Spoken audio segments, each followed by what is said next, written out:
Hello, my name is Marcus. I'm the compiler of a collection of therapy quotes entitled 1001 Windmills of the Mind. A collection of advanced self-help quotes taken from what's often called the psychodynamic or the psychoanalytic perspective, which long ago, as I understand it, was referred to by some as philosophical medicine or narrative medicine. The love of narrative medicine, once again to borrow a line from the singer Steve Perry, who has a song entitled For the Love of Strange Medicine, off his second solo album by that title as well. And these quotes are sometimes strange because we're not familiar with ourselves. So that's why they're strange. But the goal is that the quotes can help us to become familiar with ourselves. Once again, every finding is a refinding. So in the recent in one of the Twilight Zone episodes, there's one entitled Wong's Lost and Found Emporium, and it was sort of about this midlife issue, where at midlife you admit you lost something and you want to find it. Every finding is a refinding.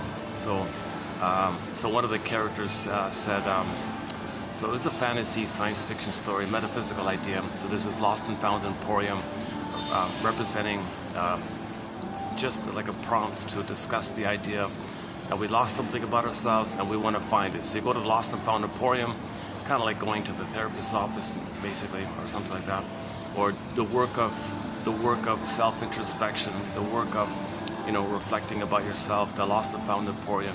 So one guy said, geez, I lost development. I lost having a loving mother. And because the fellow said I never had a loving mother and I couldn't develop, so he was stuck with narcissism his whole life. And this went on his whole life, where he just used people, made everything about him. He was the center, he was entitled, didn't care about others. He used the children as narcissistic supply, always. So finally it caught up with him, where in his 70s the children wanted nothing to do with him. And so he recognized that maybe his behavior or his issue was a contributing factor to why his children didn't want to talk to him anymore. So he went to the Lost and Found Emporium and said, dear shrinker man, Mr. Wong there, help, I lost development. I didn't go through the developmental process because I didn't have a loving mother to let me do so. So, so he said, I want my development. Now, he didn't say it like that. He said he lost mutuality. So one of the outcomes of development is mutuality. He couldn't do mutuality. He couldn't see his children as people. He treated his kids as possessions of his that should take care of him. He's a king, he's a god, and the kids are there to serve him, and they should be thankful to do so. And that's his gift to them, giving them a chance to serve him, treat him. So in narcissism, the baby thinks it's all about him, and that character was kind of frozen at that place where he treated everybody like symbolic breasts. Okay, just to suck and then discard when it's finished. He didn't treat people as people. He treated people as his possession that should serve him. The point where the baby thinks that everything around him is there to serve him, like in the uterus and the breast mother, all just serves him. So he was stuck with narcissism. In normal development, he's loved to get out of that, but he didn't get normal development. So Mr. Wong, help, I didn't get normal development. That's a huge loss for me. No loving mother, no normal development, and then no benefits of development, i.e. mutuality. So he couldn't do mutuality, and his kids, was enraged by his treatment of them. So Mr. Wong said, all right, fine, well, let's begin the process here. Look into this mirror.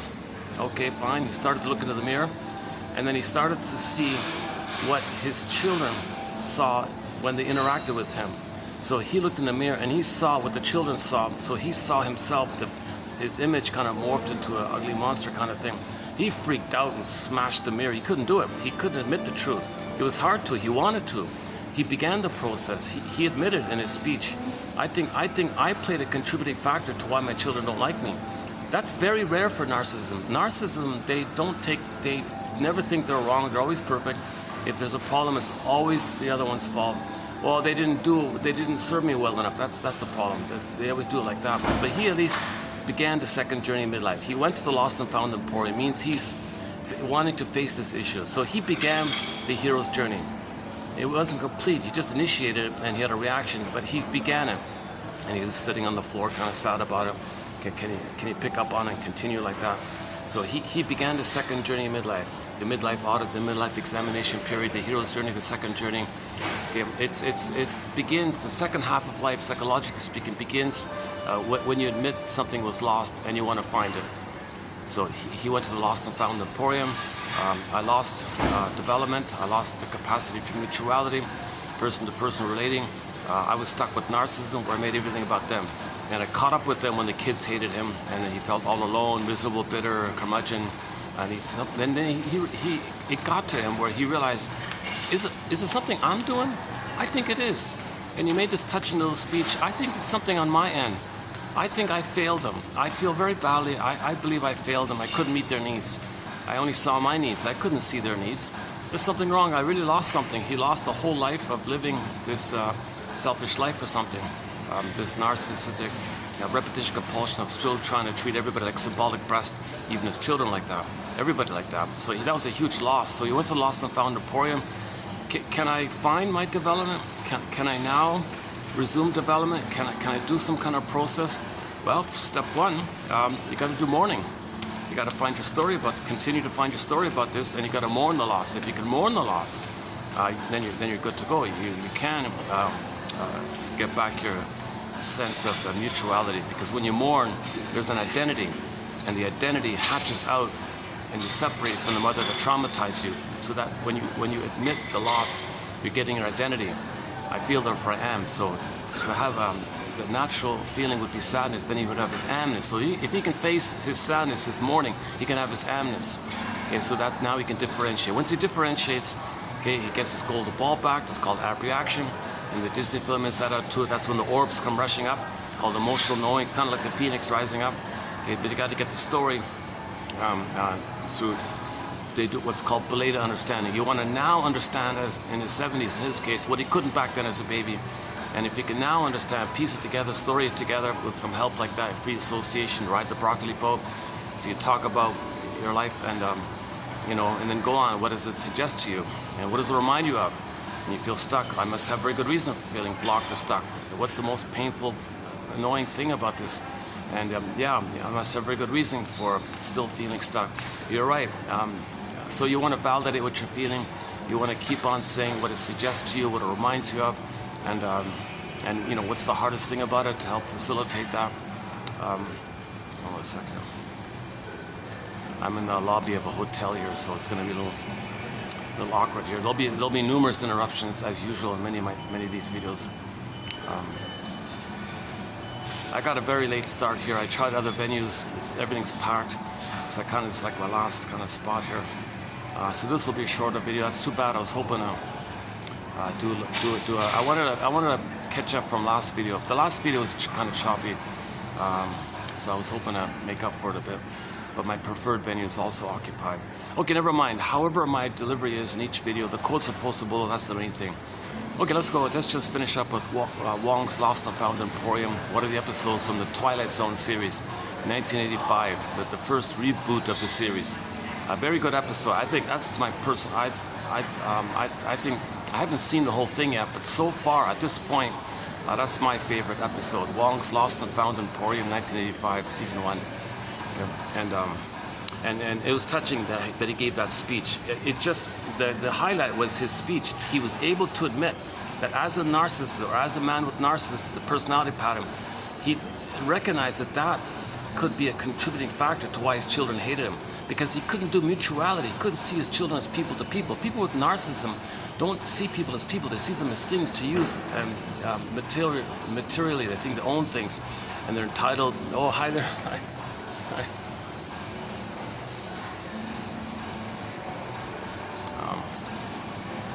Well, that's the.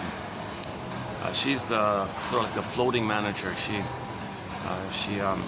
She's sort of like a manager that floats around if any department needs an extra support or something. So they always call her very versatile person. So if the front desk needs her, she comes running down. If the restaurant needs her, she'll come up to the restaurant, or and so on and so forth. Or the office might need her, kind of thing. I got a feeling they're grooming her for the top position or something. She has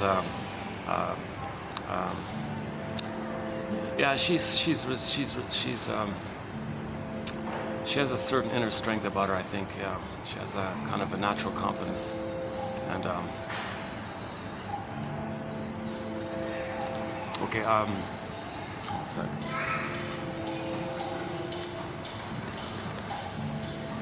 Geez, I'm still sweating here. I didn't want to wait till I cool off because it's too late here. Okay, let's finish up with Wong's Lost and Found Emporium. So you get this symbol, right? It's just the episode is just a prompt to facilitate to the viewer the idea that we lose something. Now they made it clear. It's like something invisible, something abstract, something inwardly, something about you. So he said he lost. He didn't specifically say development, not having a loving mother, mutuality. He just simply said the respect of his children kind of thing. But so they keep it simple like that. Okay, there were 4 characters. The other main one was the lady chose the wrong career. She was also in her 70s, and she realized in her 70s that she wasn't happy choosing the wrong career. So she went to Mr. Wong's Lost and Found Emporium. Can you help me? I want to pick up and do something that I would love to do. What can I do here? So Mr. Wong said, all right, well, let's begin the process. And he gave her a little exercise. Okay, she freaked out and she crashed the thing. She couldn't do it. She was crying like that. But like the other fellow, she was beginning the process. She was beginning the process. You know, that her exercise was about admitting how high-wired she was. She was manic. She was running on high adrenaline her whole life and could never slow down like that. So she had a kind of an exaggerated sympathetic nervous system.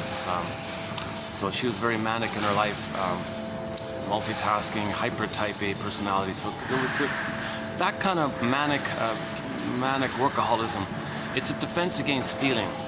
But she wanted a job that was feelingly based. She wanted to pick up that. So she went to Mr. Wong. I want to get in touch with my feelings and have a job based on my feelings. So she had to first admit this manic issue, and she panicked around it as well. But she began the process. So they don't show you the whole healing journey. It just shows you the beginning point. And Mr. Wong himself, he also had an issue about looking for the lost and found, and there was a 4th character as well. And Mr. Wong was maybe kind of considered the most sensitive or the most intuitive. So he kind of inherited Mr. Wong's Lost and Found Emporium. So that means he can live in 2 worlds: the invisible world, the practical material world, and this unconscious Twilight Zone, metaphysical, lost and found, unconscious world like that. So he can live in these 2 worlds. So he can help people like that. So he was considered the therapist at the end of it all. Okay, the shaman like that. So people would go to him. And he himself experienced an immense amount of trauma himself, and then he was able to reclaim his they called it integrity and compassion like that. So they told a story about that. Basically in the Lost and Found Emporium, it's basically the loss of your authentic self, who you'd be had you been loved, the golden evolved. Okay? Now, traumas before 18 months, you lost the person lost a lot. They lost the ability to have gratitude, mutuality, knowing your interests, being connected to your feelings, so like the quote-unquote more human side of being human, where you have your beingness, your sweet and inexhaustible fullness of beingness. Okay, and then if trauma is maybe a little later on, maybe it's about career issues or lack of confidence, things like that. So it depends on where the trauma takes place. You can say you're frozen at that place. But in a nutshell, it's basically, if we were to like put a title for the thing, people lost their soul, basically, their authentic self. They lost their real self, their authentic self, their true self. Okay, so they want to go lost and found emporium. I lost my soul. I want to re-find it. Lost and found. So we're not talking about, you lost your umbrella, right? That was a good episode, yeah.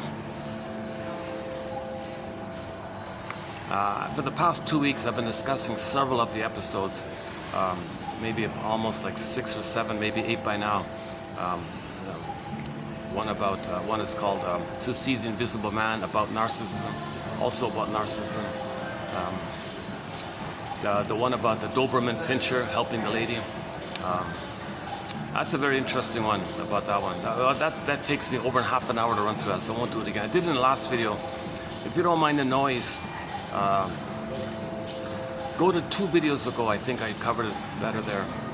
Yeah, go to 2 videos ago. This is 7, right? 6, 5. So go to 28:05. I spent about a half an hour, almost an hour on that one.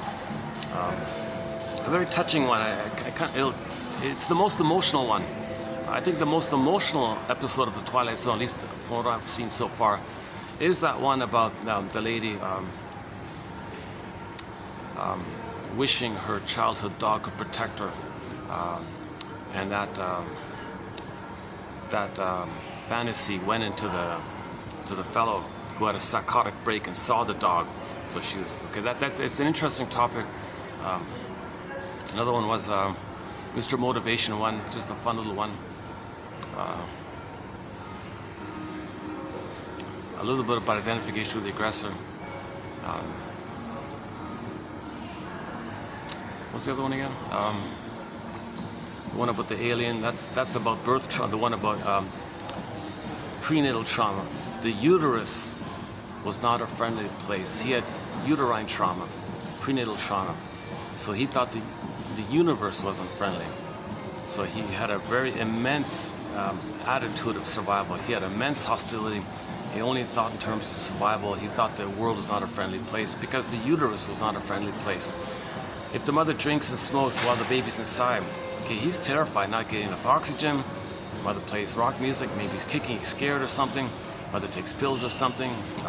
He's terrified, and then he projects his feelings onto what's around him. So if he's enraged like that, what's around him is enraged. He wants to take in, what's around him wants to take him in. So he takes the placenta, cord 3 veins, makes a sea monster. He's fighting with the sea monster inside. So the uterus was not a friendly place. So that guy grew up, well, the message was, the alien guy, he was voicing that. He was voicing that he had prenatal trauma. So he had a very cynical attitude about things. And all he wanted was, he was also a narcissist, but all he wanted was flying monkeys. So he was going around looking for flying monkeys. So there was a misunderstanding by the other people about what he wants.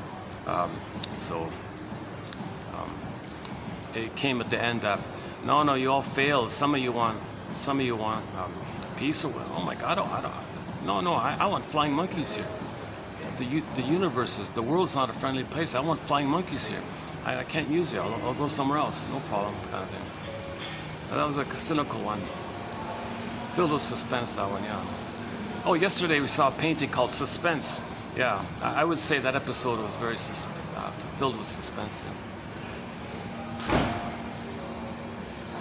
And there was a bit of a Groundhog Day one with the family dynamics, where oh boy, yeah, that's another half an hour one, where they condensed 2 points.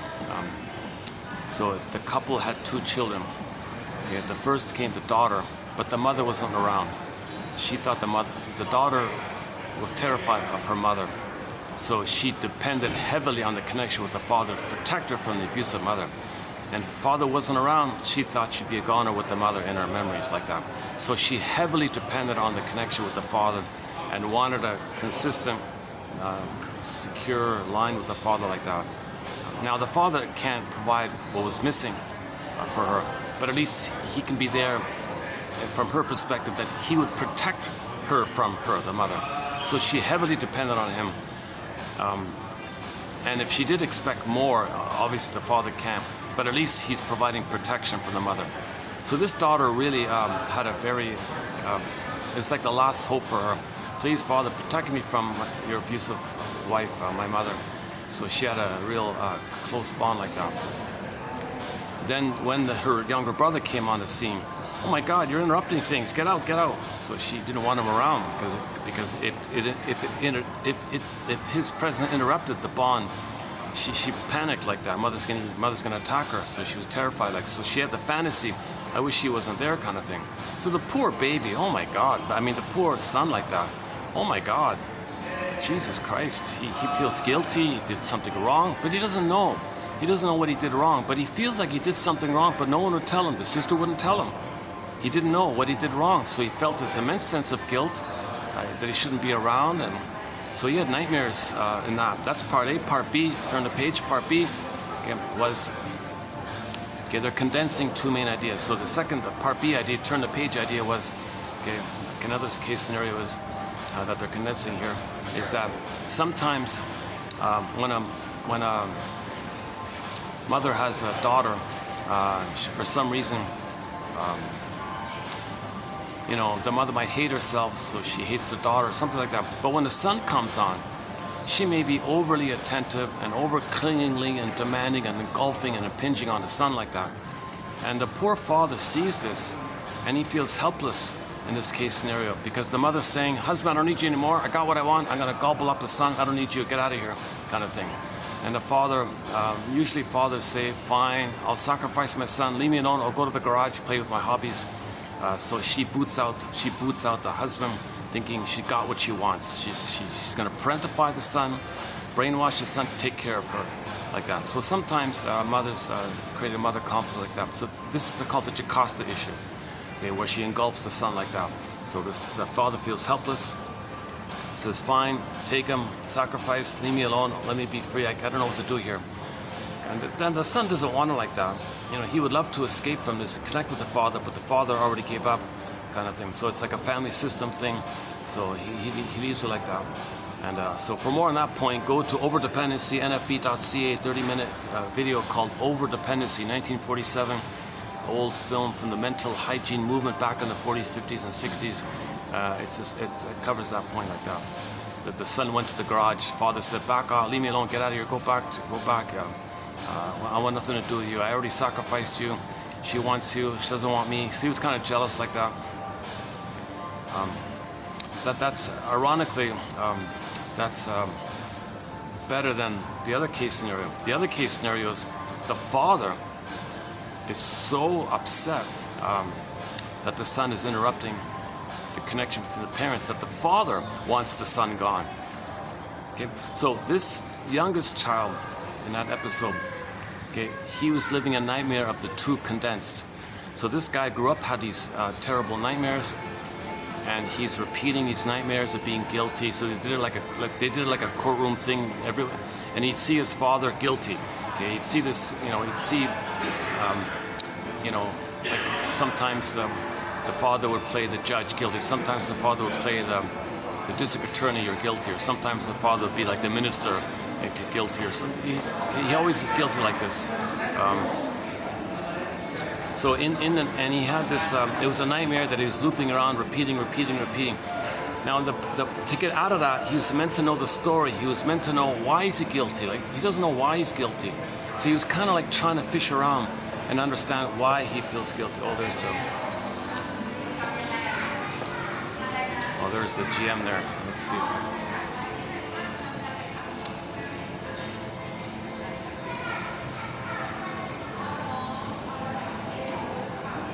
Yeah, the GM manager, she's kind of quite the social butterfly. She can really talk to everybody all the time. Okay, she's busy on there. Okay, where are we here? I'm in a nice hotel. It's a 5-star hotel, nice place and all that. It's off the beaten. It's in a busy residential-ish area, partly commercial, mostly residential. It's off the main touristy kind of area. So I come to this end for that purpose. I couldn't do these videos in the main touristy area. It's just way too chaotic. This area is manageable. Okay, so sometimes, so the son here, he grew up and was having a nightmare of feeling guilty, and then he would wake up terrorized because he's guilty, he's committed a crime, judge said you're guilty, you're going to be sentenced, oh my God, he woke up like this. There could be another element about the cord, the issue with the cord. I don't want to get into that part, but it might be, they might have blended in the issue that when he was born, the cord was wrapped around and he almost died at the birth because he wasn't getting enough oxygen or while in the uterus, the cord was wrapped around him and he froze up, not getting enough oxygen. He thought he was going to die like that. So they may have blended in that point where he had prenatal trauma with the cord twisting around him, and he couldn't kick, because if he were to kick one more time, he'd be a goner. So he froze up like that because he thought he was a goner like that. So he may have had this life and death battle in the uterus. See, some babies have a life and death battle in the uterus. So that's code for, in myths, see, all these big battles, the good, evil, all these dramatic battles up, with the mythology characters. Well, that's code for this battle in the canal, in the uterus like that. So I didn't include that in the discussion last time. Okay, anyways, so this fellow, the main guy here, he was having this nightmare again and again and again. Okay, and now he was beginning the process of trying to get out of this. So he said to the father, "Father, what is it? You declare me guilty of something, and I feel guilty. I feel like I did something wrong to you. Could you please tell me what it is? What did I do wrong to you? What did I do wrong to you? What am I guilty of in your eyes?" So and he got no answer. But he was like starting it. He was trying to get the story like that, you know. So he was kind of like beginning the process. And then with the sister, he just made a side comment. "Yeah, I don't know, my sister hated me all the time. What's that about? I don't." He just shrugged it off. So he never even went deeper into the issue with the sister. So the conclusion was he still had these nightmares. He didn't quite get the full story. So he was trying to process, why is he guilty? Why is he guilty? Okay, so children think they're guilty. Now that kid who came on the family scene, you know, he did nothing wrong. He did nothing wrong. He is not guilty.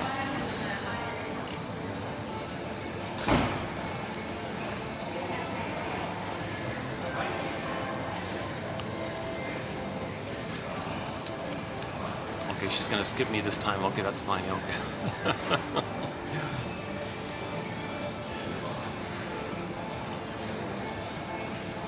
In most videos, she comes by, says hello, sir, hello.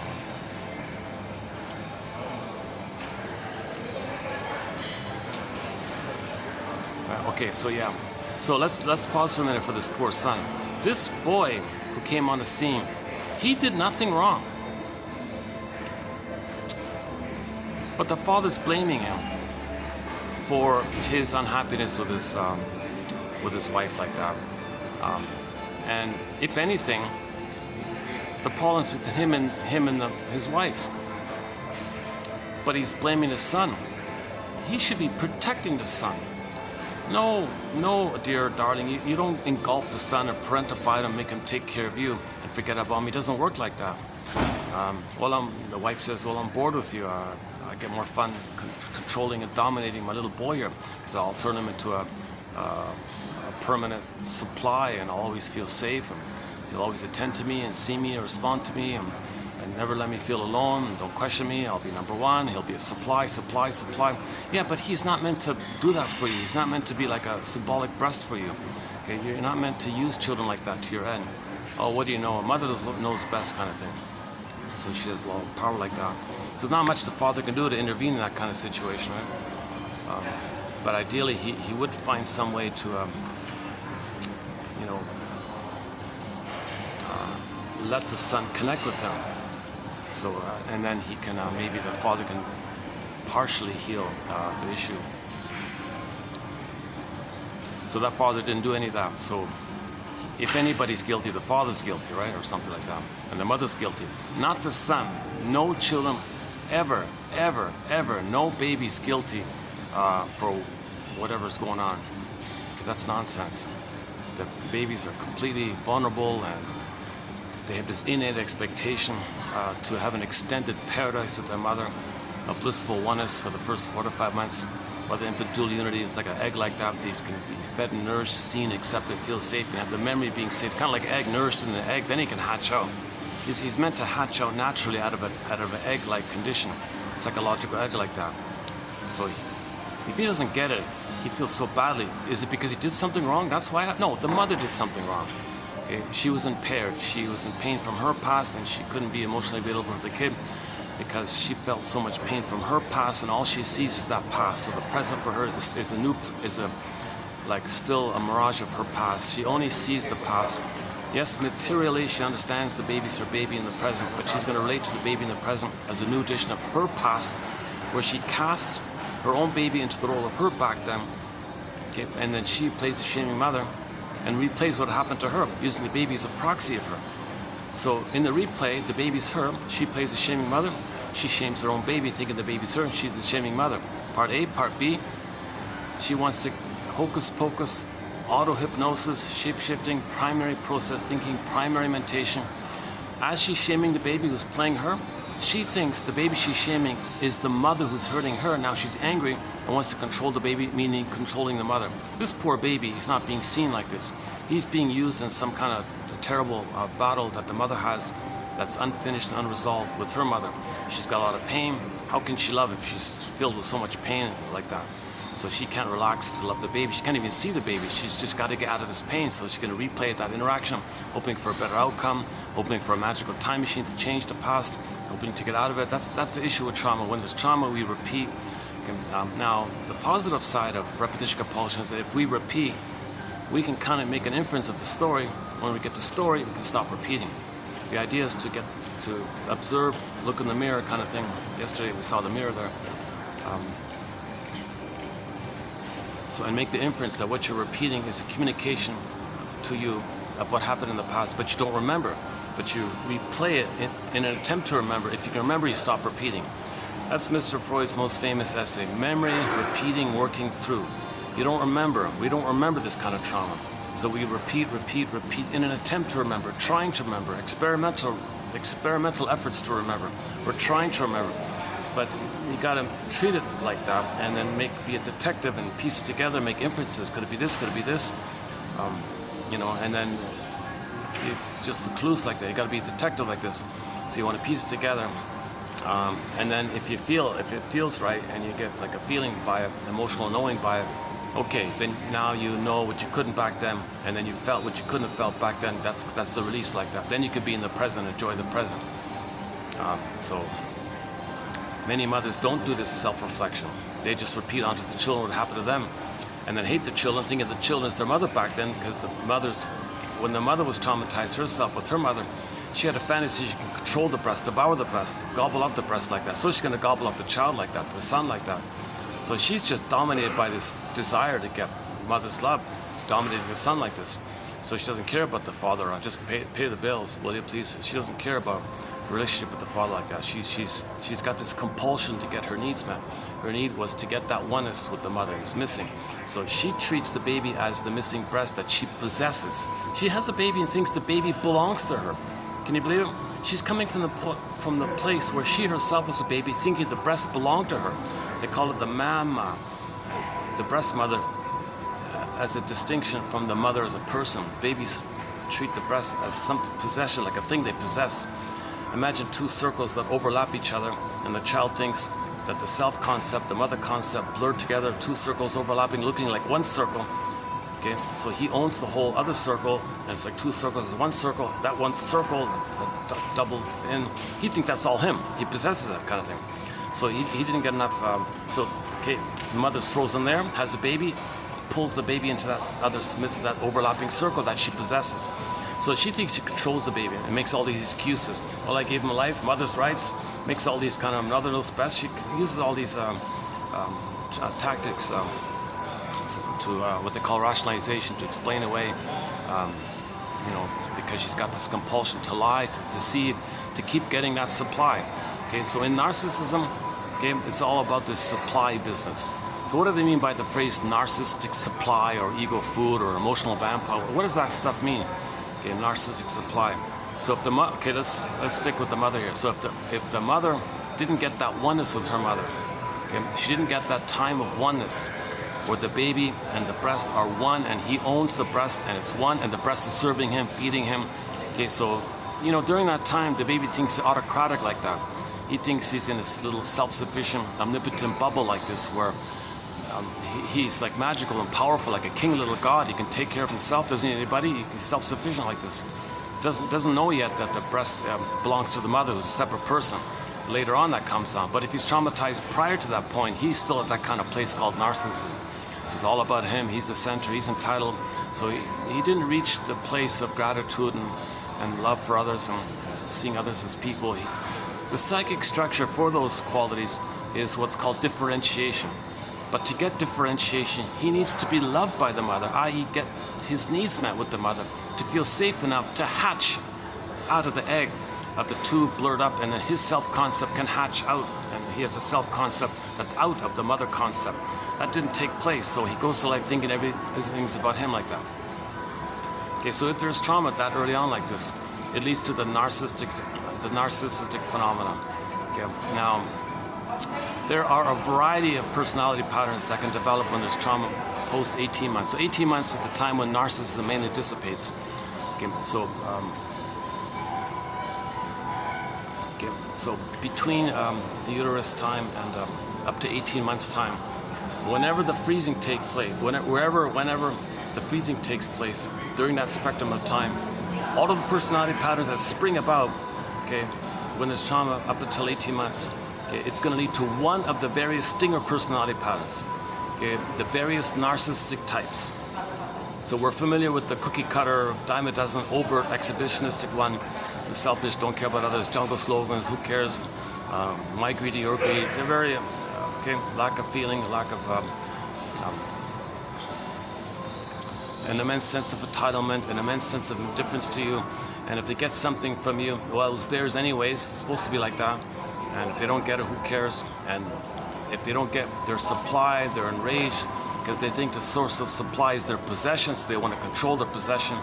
So they love having duped rescuers. They love having underlings and flying monkeys and donkey. Okay, Mr. Keys' this thing about the kinds of people that narcissists like having around. Usually it's codependents and pleasers and caretakers called duped. He called them duped rescuers. Okay, and lots of underlings and coattails and that kind of thing. So he gets the mirroring and attention like that. So he perpetuates it with the false promise. He scares and frightens people with dangles a little, a hook or a bait or something, and then everyone's trying to save him, take care of him, please him. Oh, good. So he learned this skill because when he was traumatized himself, the mother scared him and confused him. Then he himself, as a baby, needed to see the mother as wonderful and amazing. The more the mother traumatizes the baby, the more the baby idolizes and worships her. Can you believe it? It's counterintuitive. Like, why would that take place? Well, Fairbairn puts it this way. Think of it this way. The more the mother's love is unavailable, the more the child's clinging and searching for it. So he can't admit the pain of it, so even he lies to himself. The mother's amazing. The more pain he feels, the more amazing she is. So he learned that. He identifies with her. Okay, scares and confuses others, lies to others, betrays others, fails others, deceives others. Okay, they're going to turn to him and think he's the authority, he's amazing, he's great like that. So he's doing this to get supply, attention, admiration like that. And he thinks he owns these characters. And if someone's misbehaving, it's like a part of himself misbehaving, he'll be more aggressive and to make them give them supply. Now, if somebody doesn't give him supply, oh boy, oh my God. Okay. If it doesn't get supply, it's called narcissistic injury leading to narcissistic rage. Okay, so when he doesn't get supply, he feels what any baby would feel if he had no mother. He'd be a goner, he's enraged like that. So his rage is he didn't get his needs met. So rage, anger, and rage and all that, that's an expression of unmet needs. Now he only has defensive needs. He's sort of in defensive mode. He has a defensive mode to have the illusion that he'll get the oneness. It's not a real need, it's a defensive need because he can't. His real need is to mourn, but he's afraid to mourn. So as a defense against mourning, he has a defensive need. Okay, you gotta look at, it's interesting about this. A lot of people claim they have these needs. They're actually defense mechanism needs. The authentic needs are afraid of that area. So it's layered on top over. So his layer on top over is a defensive need to get supply, to repeat, search for the supply, search for the mother. And he's addicted like this. So he's technically addicted because narcissism is named after the little white flower. The little white flower gives people this blissful feeling like that. Okay, the source point is that the baby has a blissful feeling in uterus with his mother. So every time he operates from that place of the getting narcissistic supply, it's like a moment the baby feels in a blissful heaven in the Garden of Eden. So when he gets supply, he feels in heaven, kind of thing. so he's a little addicted like that. He didn't graduate out of that kind of phase. In normal development, babies, they pass that kind of phase post 18 months. If he can't get post 18 months, he's getting this blip all the time, and he just becomes addicted to it, literally. Narcissism is considered a kind of addiction, so he's addicted to hate, greed, lying, deception, duplicity, schadenfreude. Oh my God, let's talk about schadenfreude. Yeah, a minute. Oh, remind me, yeah, I just saw a clip about, okay, let me finish this point here. I'm going to come back to something I saw just before coming out here today, this morning, about from the Inside Out 2 team, about the 3 emotions they were almost going to put in and include, but it was too much, they put it out. So in Inside Out 2, they added 5 new emotions. They said they were going to put 8. They trimmed it down to 5. A good choice, excellent choice, they did so. Because those other 3 they were going to put in, oh my God, it's too much. But they were very seriously trying to include those other 3, and they were discussing that. So I wanted to comment on that point. So we did a lengthy discussion on Inside Out 2. It begins at 2840. If you don't, my first run through of the interpretation of Inside Out 2 was done back in 2840, mid-June of 2024, when the film came out. I went to the theater to see it. Jeez, I'm still sweating here. Give me a second. It's fun.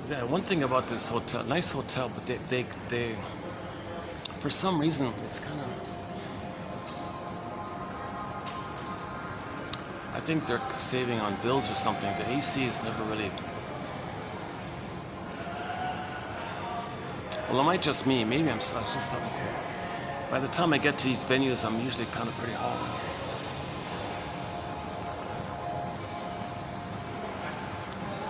Okay, never mind. Let's keep going. Okay, let's just finish up the point about the basic point about narcissism, and I'll come back to Inside Out 2. Those 3 emotions they didn't include. Okay.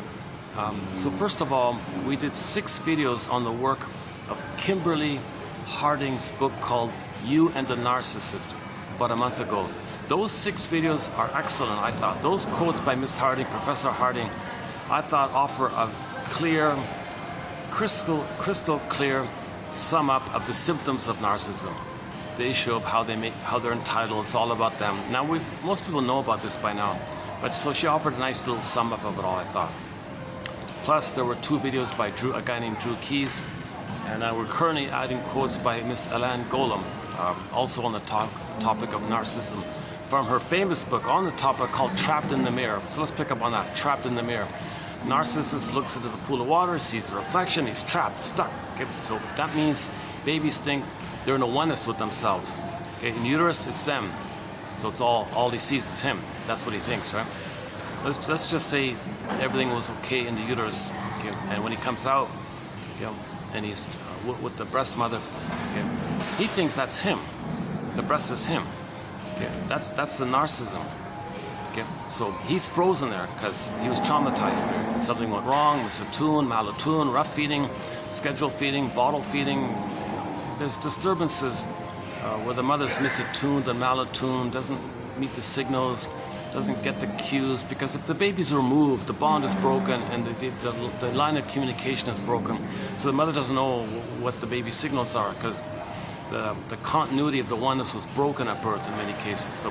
So in the transition from the water world to the land world, the idea is to leave the cord, leave the placenta, hand the baby to the bosom, let the baby find the nipple, start suckling. He'll attach skin to skin, body to body, skin to skin, smells, hot, heat, sweat, everything. Keep hormones.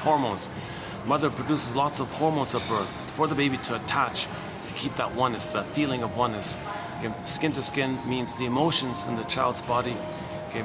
The mother's body registers and is attuned, it picks it up, and she is present. The baby feels her presence, and the baby registers the presence. So there's a back and forth in the emotional body communication, body to body, okay, affect in the body, baby and mother. So the skin to skin it's like a bridge between the baby and the mother, like a back and forth like that. Babies need this attunement. Babies need this back and forth, this rhythm, this back and forth rhythm is called attunement. Mother's recognition, mother's presence, mother's recognition, mother's understanding, mother's acceptance. It's attunement. Baby receives it, receives it, receives it. Okay. Now, if the baby's removed and all that, the cord's removed and all that, hormones go away, wrapped in a towel, washed up, it's all broken. He's traumatized. The attunement's broken. Mother doesn't know what the signals are. She gets frustrated. Oh, one second. Oh, hopefully I'm not talking too loud here. There's a whole group just beside me there. Just noticed they're not saying it. No, they don't look annoyed. Actually, it's quite maybe we can check over here. Let's see.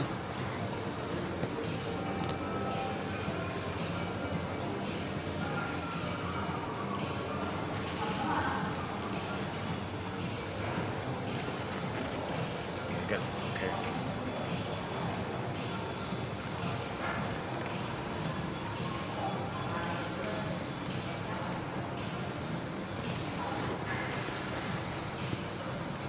Well, maybe it's this lamp. Maybe this lamp is too hot.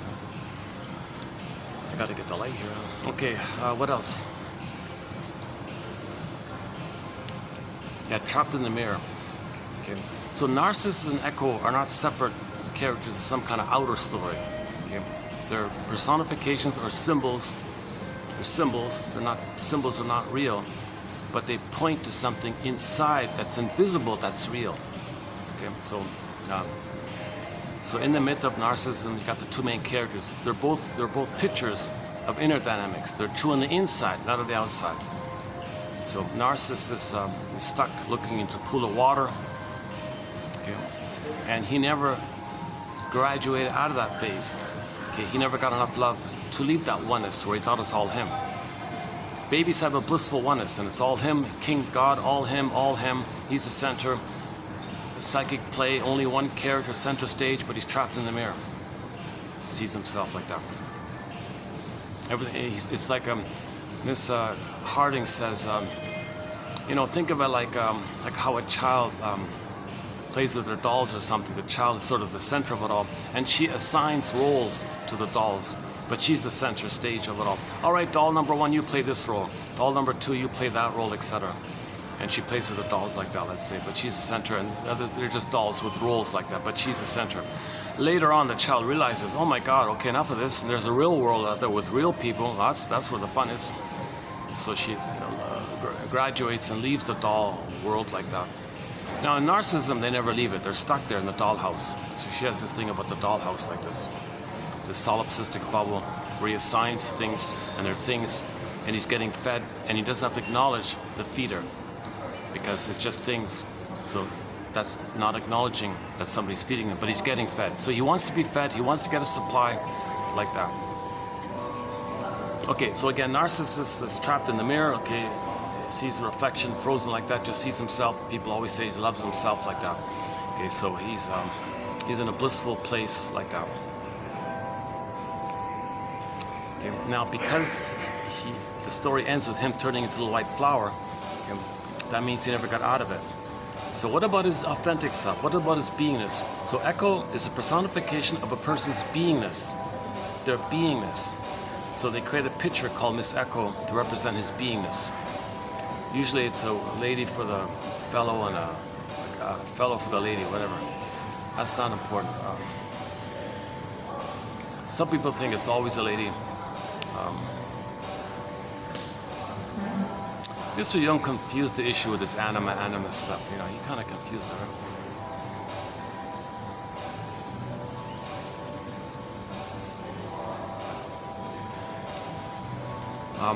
Like, okay, for example, Snow White is a personification of her beingness, let's say, right? Rapunzel, Snow White, Echo, like that. So, by the way, with Snow White, she's in a coma, she's in a box, and you can't feel your beingness because she's in a box and there's a wall there like that. So you don't feel your beingness with trauma. Okay, anyways, let's go back to Narcissus and Echo. Okay, so Narcissus, that story describes the mind of a person who is not loved, who doesn't have a loving mother. In his mind, you see that story. Okay? Okay, narcissist looks in the pool of water, echoes off in the distance. Okay, no, echo is the beingness of that mind, of the person with that mind. So the beingness is frozen. It means it's exiled into the jungle. Okay, meaning it's in this limbic system. So it's the limbic system's like jungle stuff, right? Survival stuff, jungle stuff. So forest unconscious. So somewhere in the forest, somewhere in the jungle, there's Echo who turns to a statue. Echo turns to stone. Okay? That's the meaning. The feelings are not there anymore. The emotions are flat. The jargon is flat affect.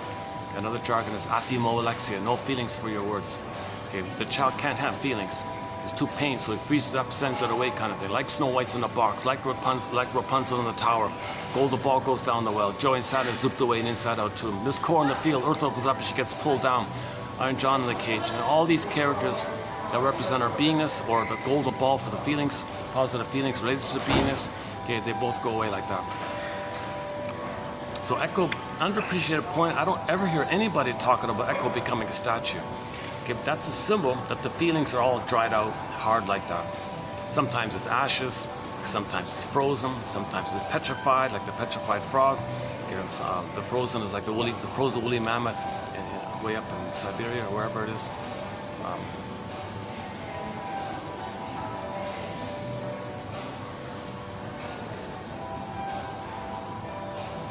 Yeah, what a relief to be here. What a relief to be here.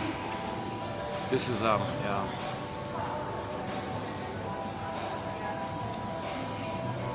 This is like a. This is not like the entertainment part of the quote-unquote entertainment. Really, this is just like a more like a. I don't know, like regular families. Like it's regular stuff, right? Like regular hotels, right?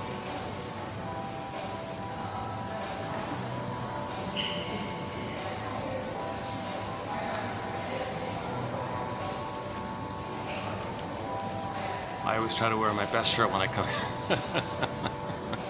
Or one of my better shirts when I come here. I thought I might end up here. Yeah, I thought so. Okay, where are we here?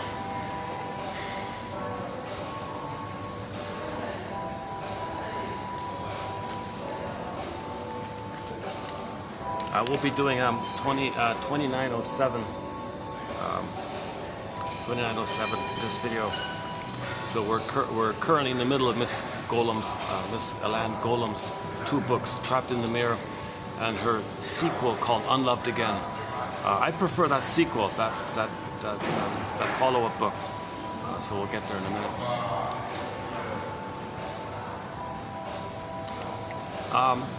There's another self-help book entitled It's Not You, It's Your Mother, by is it Dana Morgan or something? She gave the example about to just clarify, as an example of how people with the narcissist pattern always make it about them. They twist and see things only in their central reference. So the one little example was a woman, I guess, was having a baby and didn't make it, stillbirth and all this. So she's very sad about it, very sad about what happened. So her guard was down, so she forgot about how narcissistic her mother was. She thought, so she made a mistake. She called her mother. Mother, I'm really sad, my baby didn't make it. You know what her mother said?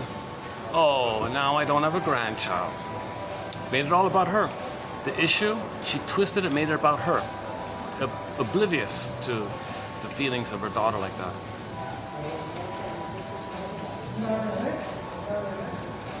The most famous joke about narcissism is the guy at the cocktail party tells everybody, I don't know, about whatever, the book he wrote or something. He goes on and on about it. And finally he says, all right, enough about me. Let's talk about you. Let's talk about you. What did you think about my book? He turns it around. They don't care about your feeling. They want supply. They want to be the center. They're the center. They're entitled like that. Now, when somebody with narcissism gets something good, there's no gratitude because it's their possession anyways. It was meant to be there anyways. They're just angry that it was gone to begin with. They hate you for the gap. So there's no gratitude. The psychic structure needed for gratitude is having a beingness. Narcissism, they don't have the beingness because they become the mother instead. Their authentic beingness, okay, is so pained and repressed, okay, they see it outwardly and hate it in others. So all the negativity and prejudice and negative disparaging things they say about others, that's how they feel about themselves. Prejudice is confession. So the narcissist, okay, remember,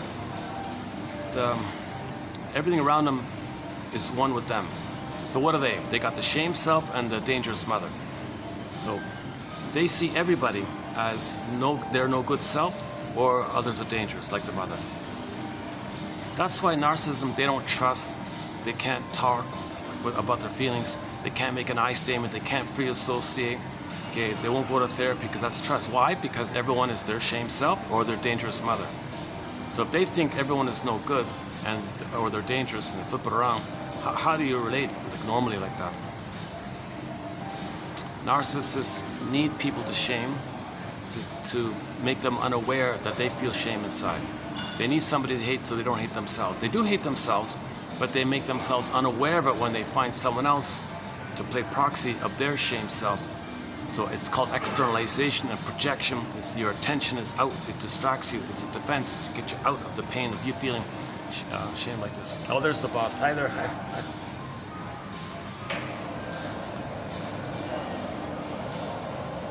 Oh, thank you. Yeah.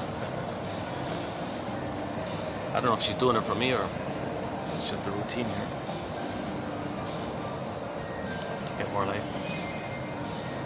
Aha, there's some light here.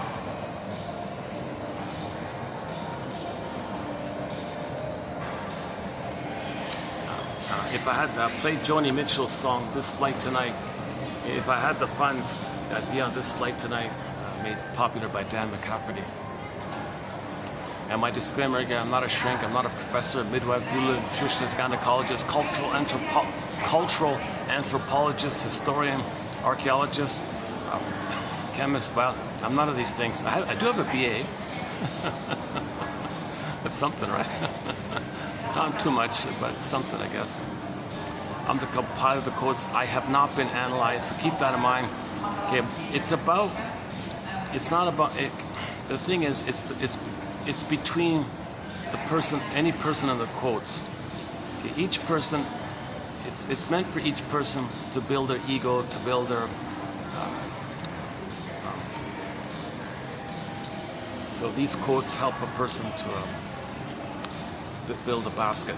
So it's up to each person to build a basket. So Robert Bly says, read psychoanalysis for 10 minutes every day.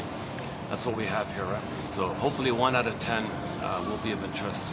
So we're posting on average 10 quotes per video with the hope that 1 out of 10 will be of interest. So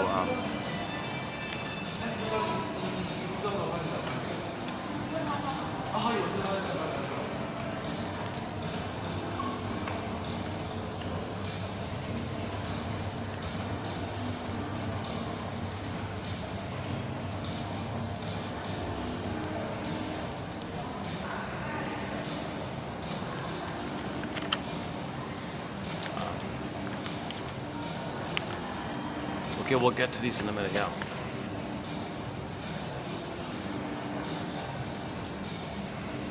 Okay, where are we here?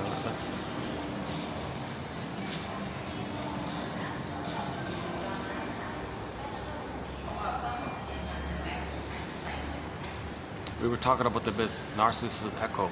So echo becomes a statue, okay, and now you kind of hear like a distant voice like that. Now she's in the forest, okay, that means the beingness, it didn't develop. It didn't develop past the time when the baby's operating out of the limbic system, so it's stuck in the forest like that. Okay. Now in the myth, there's no dialogue between the two characters, meaning there's no link or connection between, or no recognition of his lost soul. So there's never any dialogue between the two characters, right? So that means the link, that means the person with that mind never made a link between the trauma and the loss of their soul. So she became a statue, became a flower. An evolution of the story is Peer Gynt. Same thing, you got Peer Gynt and Solvik. same thing. Narcissus and Echo, it's the same thing. Peer Gynt, okay, and Solvik. That's the famous Ibsen story. Now, okay, so he was narcissistic all his life, selfish, greedy, psychopathic, they say, didn't care about others, and wanted. Okay, his slogan was, "I have to be true to my false self. I have to be true to my neurotic self, my false self, my neurotic pride." See, he says, "I have to chase for supply for my neurotic supply. I got to see everybody is no good, and I'm a little king, little god." See, he always, that whole play was about him thinking little king, little prince, little god like that. And then, but anyways, the point was at the end of the story, like the Twilight Zone. Wait a minute, you got to be kidding me. Was this just some unreal dream I was chasing? What is this? What was I chasing for? Was I chasing for the breast all the time? This elusive missing breast or something? Some kind of, and I didn't get it, so I reverted to the time in the uterus when I was a king and a god. And that was a defensive need of mine. Oh my God, this is really off like this. What a sad state of affairs. So what about his soul? Isn't there more? What about, is there supposed to be a soul? And so he saw Solvik floating around or something, like a ghost like that, like Echo's voice kind of thing. "Hey, Solvik, were you a part of me or something? Where have you been all my life? I think I needed you or something." "You got to be kidding," Solvik said. "You push me away all the time. You deny me all the time." Okay, meaning the person that betrayed his garden, betrayed his soul. Sidebar here, I just heard Robert Bly, one of his translated poems by Antonio Machado, right? Famous Spanish speaking poet. And I don't remember it word for word, but the gist of it was the wind came to some garden or something. The wind had this beautiful jasmine scent. And the wind was speaking to this garden. "Hey, garden, hi there, garden. Oh, hi there, beautiful scented, jasmine scented wind. How are you doing?" "Oh yeah, well, we're everything's good. Yeah, I see you have the garden here like this. Hey, I tell you what. How about how about we do an exchange here? You smell some jasmine, I'll smell some roses. Just have a little pleasant exchange like that." And the garden said, "Well, I'm sorry, wind. I've got no flowers here. Everything's dead here. All the flowers are dead." "Oh, geez. Yikes. Well, why don't you hand me the dead petals and the yellow leaves and all that? Why don't I just maybe just clear it up for you like that?" "Yeah, I guess so. Okay." So the wind took it. The wind left. The garden was left alone, and the garden was weeping. The garden was weeping, and the garden said, or the voice said, "What have I done with the garden I was entrusted?" Something like that. Look it up. If you look up Anthony Machado, poems translated by Robert Bly, just type in "what have you done?" Put "what have you done" in quotes. Machado, Bly, it should show up. Something like that. So Peer Gynt was kind of like that. Peer Gynt ignored his garden, his Solvik, Echo. He ignored his Snow White, Rapunzel. He ignored his beingness. He ignored his feminine principle, the feminine element, the midnight blue, okay, the yin, the shakti, the beingness, okay, the serene, inexhaustible fullness of beingness. Okay, this your embodiment, your home within, your home within. Come on, your home within, your garden within, your pleasant, peaceful, serene, inexhaustible fullness of being. It's like a garden like that. It's a pleasant hum-like feeling. Something like that. So what have we done like that? Well, mother betrayed us, we betray ourselves. That's what you do with it, right? You treat yourself the way your mother treated you, and then treat others. You see others as you, and you treat them the way you communicate that you're treating yourself the way your mother treated you by treating others that way. To tell everyone how your mother treated you. and how you're treating yourself. So you treat others the same way. So if mother shamed you, you shame yourself. So you shame others to say you're shaming yourself and you learned it by your mother shaming you. Yikes, what did you do with your garden? So mothers rob their children of their garden. Mothers betray them. When mothers don't love their babies, the child's garden turns to dead petals and yellow leaves, ashes, whatever.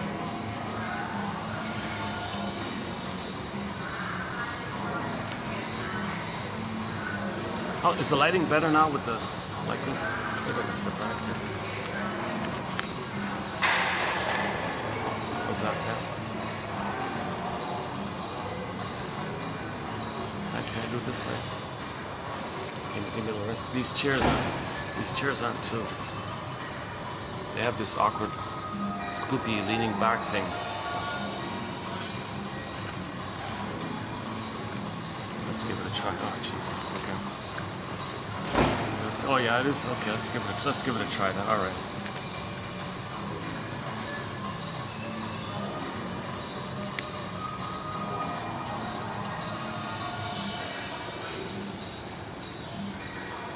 And one thing I miss about this place, they change the flowers pretty much every day, I think. Real flowers, they change them every day, these tables. They're nice. Yeah, these blue ones are nice, yeah.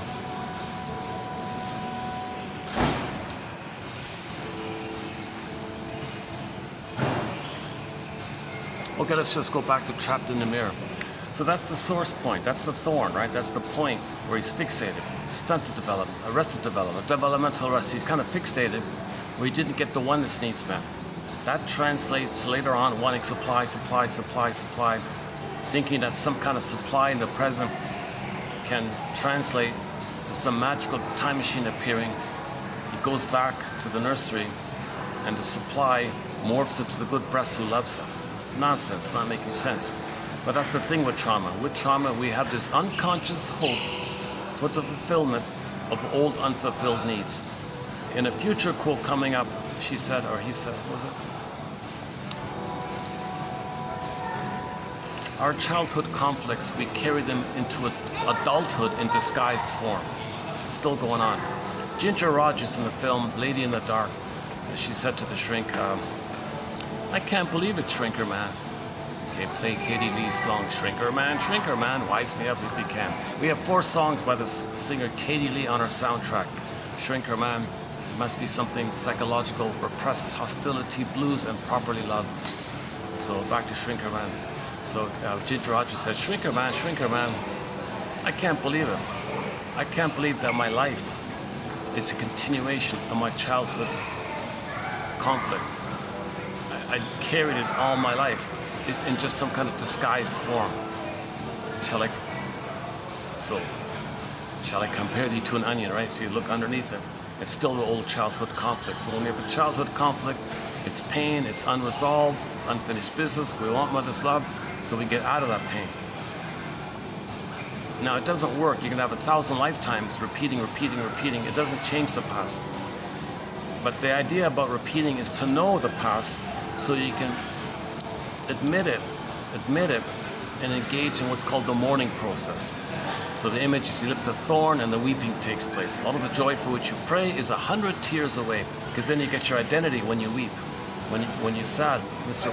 Blythe calls it, grief is the doorway to your beingness and your feelings. Because I feel, therefore I am. You need an amness, have a positive, like a proper primary feeling. Joy, sadness are primary feelings for your feeling self. The other stuff's mostly visceral sensations of the limbic system. Fear, anger, disgust, and all that.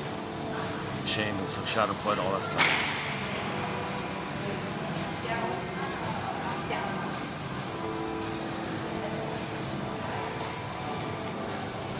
You know, it's funny, there's a quote from yesterday.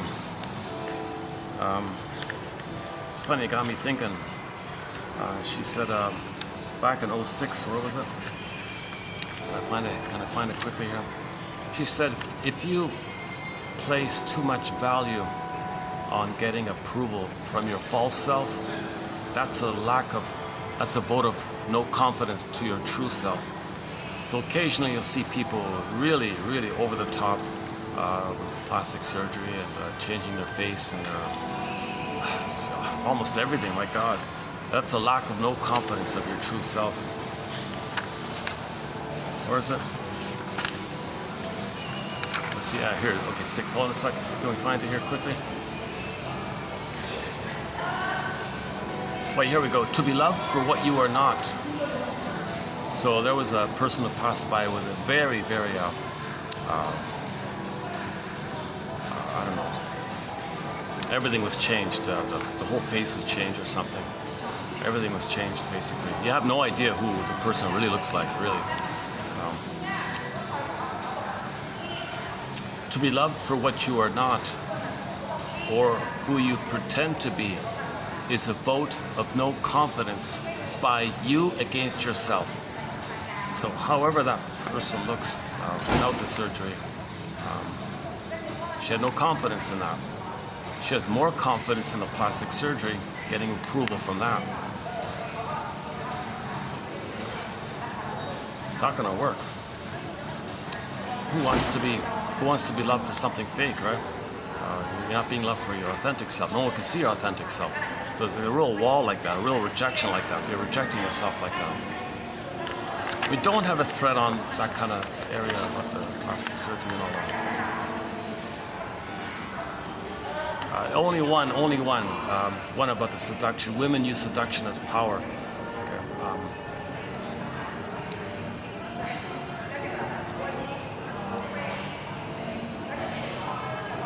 But they only attract infantile fellows to reject, allure, reject.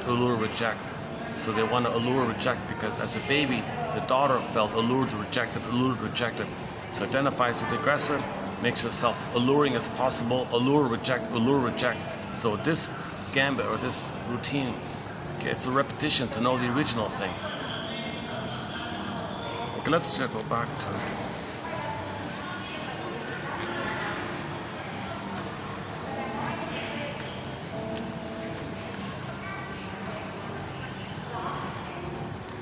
where were we again?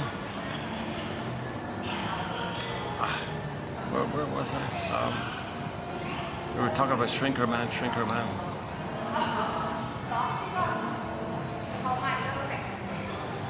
Oh, Ginger Rogers, yeah. So she said, I'm startled, I can't believe it. So she's in her 50s or 60s, whatever. That my whole life is just a continuation in disguised form of my old childhood conflict. I can't believe it.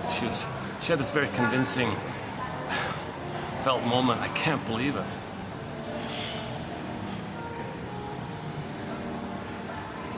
So Martha Stark calls it this relentless, John calls it this unreal, relentless hope kind of thing. That something in the present is the missing mother in the past. You gotta be kidding. Well, why is there a confusion like that? Because your life force, your eros, your energy, is driven into that memory that's in the survival brain. Now, the survival part of the brain does not know time. Okay, the famous brain with 3 parts, the triune brain, the brain with 3 parts. Okay, the first part of the brain, okay, spine, tip of the limbic, amygdala, brainstem, that whole kind of system like that. Okay, that system only cares about survival and reproduction, that primitive part of the brain.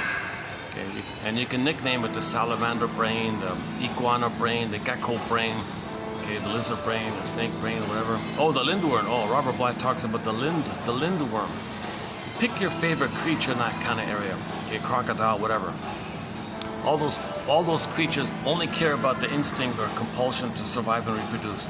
There's no warmth or love or family or feelings or play, creativity, right? So we have that kind of old, ancient kind of brain. Now, billions, millions, tens of hundreds, whatever it is, millions, billions years, whatever it is. Okay, evolution, we grew the body, the mammal, the feeling self, the mammal self, the embodiment. There's your primary feelings, which headed up by joy and sadness. Sadness is not like a pain thing. Sadness is the natural feeling when there's a loss. See, sadness, it's a relief to feel your true feelings. If you feel sad, like an authentic sadness, it's a relief. You're admitting a loss, you're healing it, it's a relief. It's always a relief to feel your true feeling from the feeling self. See, when that's all frozen, you can't do it, then you got pain.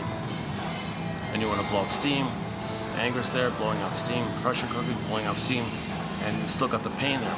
So you want to get back to your feelings, that's your identity, you found home. There's no place like home, says Dorothy, right? No place like home. So you want to get to that, no place like home. Let's see if I can avoid, got this huge jumbo, one of those advertisements. You know, if I can finally cool off, I'll go upstairs to the 6th floor. I don't want to get people, I don't want to see the flashing thing. I also don't want to get people. Maybe it's okay now. So I gotta worry. How can I not see that flashing advertisement and not get people in the camera? Let's see. How about this? Does that work if I do this? Yeah, maybe.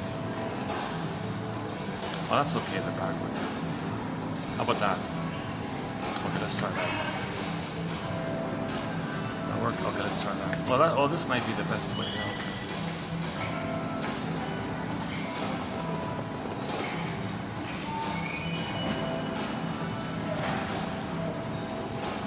Yeah, good, okay. Okay,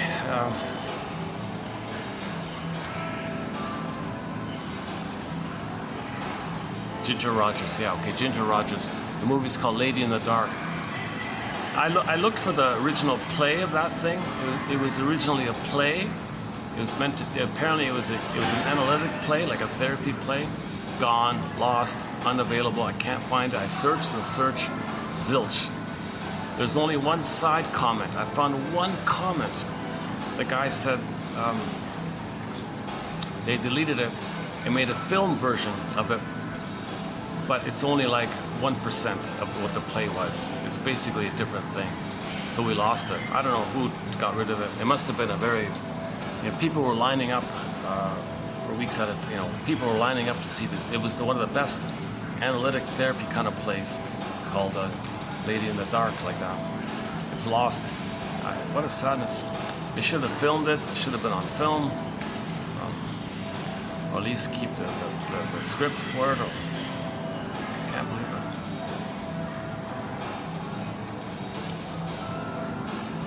And I did read a quote that that self-awareness is always under attack because if people are ignorant, then they'll fall for advertisement tricks, propaganda tricks, PR tricks. If they don't know themselves, if they're confused, they turn to the authority. They think what's on the TV and all that, it's the authority. So they don't want you to know yourself. You don't understand yourself, you don't understand what's going on, you feel like a helpless, powerless, ignorant child. Well, you trust the mother like that, so you believe the propaganda. Plus, if you have your feelings, you won't be a flying monkey to pillage and plunder, that kind of thing. So they want you to be ignorant and no feelings, kind of thing. And Robert Bly calls it sibling society. That's his main idea.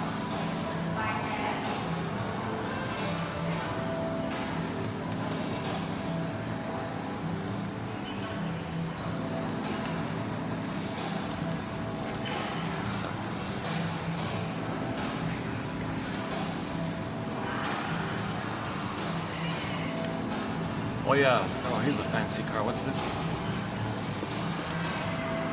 Oh, it's just just a regular car. Okay. Sometimes there's some very luxurious cars passing by once in a while.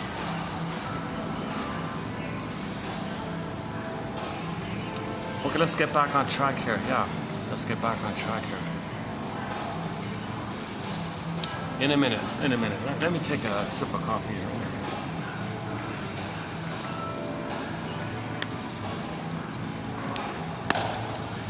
Okay, so once again, for the price of half a cup of coffee, one can get this.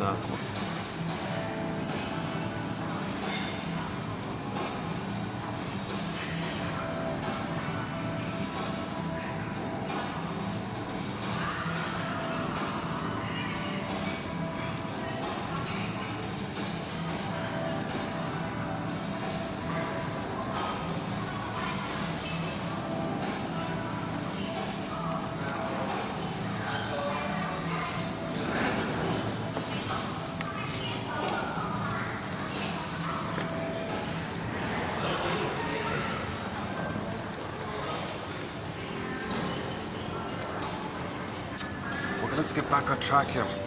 So narcissism. Let's just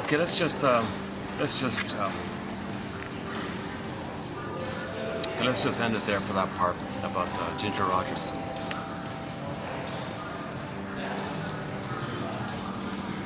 So the main thesis here is repetition compulsion. Paul Libby-Russell says trauma, it's automatic repetition compulsion. Think of them as synonymous. That if there's trauma, we're just going to keep on repeating that interaction of the trauma, repeating, recreating, seeing, distorting, casting people into roles, believing things, seeing things, making up things, so you can recreate, repeat. So you're gonna, like a melodrama, so the present's like a new edition of the past, replay of the past, a reenactment of the past. So because of this compulsion to repeat, we transfer the past to the present and act it out. It's called transference acting out. The present is called the presenting past. You present the past to the present and you present it. Hey, present, here's the past. And then you act it out. So in the acting out, you don't see the reality of what's going on. Materially, yes, fine, you get the material things. But emotionally, okay, in your attitude and your feelings and your needs and all that, okay, you're still trying to get your needs met. So others might be seen. So you replay the trauma, hoping for a better outcome. Now, if the trauma is before 18 months, okay, remember the oneness, the two are one, self and mother one, self and other one. Okay, if trauma is before 18 months, they make that deal, they cross over. It's called identification with the aggressor. It's too painful to be themselves, so they just be the aggressive mother.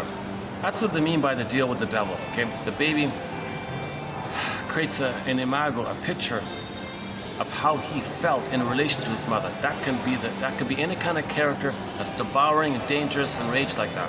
Could be a cyclops, could be a boar queen, so the witch won't eat me, etc. Guy with the horns, whatever. Any kind of scary and rage character that has this immense hunger, hungry wolf kind of thing. It could be a hungry hyena kind of thing. It could be animal, could be a half animal, mythological, whatever, any kind of entity, any kind of creature, yeah, that has the two qualities of how the baby felt and his unmet needs to take in. Now, originally his need was just to take in, but it wasn't met, so he became angrier and more desperate, then he had a violent oral rage greed. Now he feels like a voracious, insatiable, hungry wolf called greed. So now he's got oral greed and he's enraged, so you create a picture. Okay? It's like a compromise formation between your understanding of the mother by how you felt with her. You create an imago. It's called unconscious fantasy. Okay, it's spelled PH because inner fantasy, unconscious fantasy. But that's just mainly a picture of how you felt with the mother. It's not real. The mother's not a deal like the mother's not a devil or a monster like that. Okay, but you create a picture based on your feelings with her. So it's not real like that. But that links you to your mother. That's your linkage to the mother. Baby's got to have some kind of hope or link to the mother somehow. No baby can think he has no mother. What's his link to the mother? Mother's hurting him. His only link is his rage to her. So he's got to be hateful and spiteful and greedy and vindictive. That's his link to the mother. So being a stinger personality pattern, being a bully pattern, that's his connection to the mother. That's his only safety line to the mother, is being hostile. Okay, because the mother was hostile to him, he becomes the hostile mother, kind of thing. So the mother was envious, he's got to be envious. He's got to have schadenfreude, he's got to have schadenfreude. Okay, injustice collecting, all this negativity and hostility. Okay, that's his link to the mother. Dysfunction means loyal to the mother. Link to the mother and loyal to the mother, believing that's your hope with the mother, and believing that's your only understanding of love is the pain with her. Okay, play Pat Benatar's song, Love and Pain Are the Same. Hell is for Children. Pat Benatar has a song called Hell is for Children. A very sad song, but children equate pain with love. They're supposed to get love, but they don't get it. They only get pain, but they gotta think that's love. To survive, they gotta think that's love. Then they identify with the aggressor. To have a mother, they gotta be the aggressor now. So they want So they'll treat others badly the way they were treated badly. And that's loyalty to the mother, because they become her, they crossed over. That's the deal with the devil idea. Okay. So just a shortcut for this is the baby is meant to L-I-V-E, live, right? If he's loved, he can live. He can progress and develop through the developmental process. Okay, up until age 3, psychological birth, he has the beingness, he can love life, he has the capacities, the real self, the true self, the authentic self. Okay, when you express your uniqueness, that's meaningful in the path of heart. And the blue bird of happiness, the blue jay, the blue bird of happiness flies up. Shirley Temple says the blue bird of happiness is from within, like that.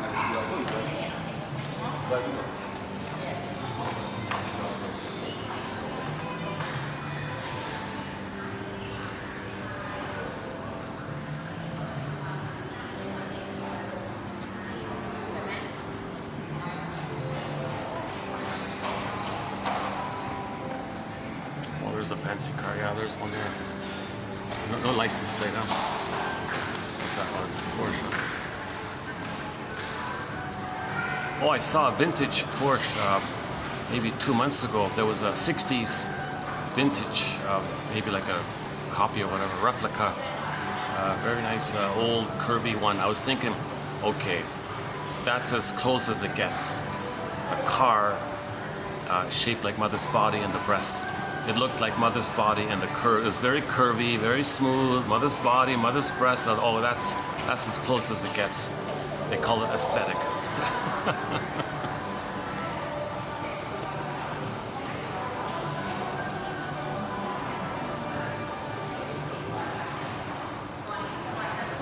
The aesthetic quality doesn't have to be specifically directly the breast and the mother. It can like safe with her, held by her. Okay, something maternal, basically.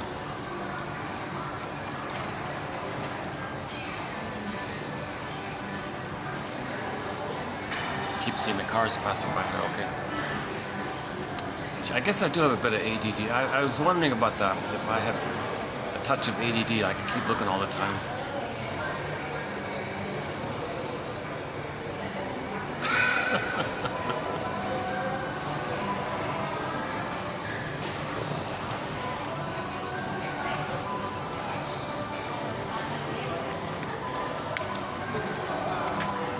Okay, yeah, let's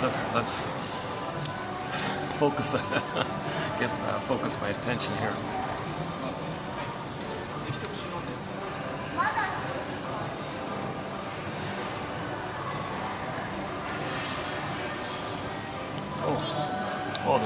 There's a group just sitting. Oh, that's okay.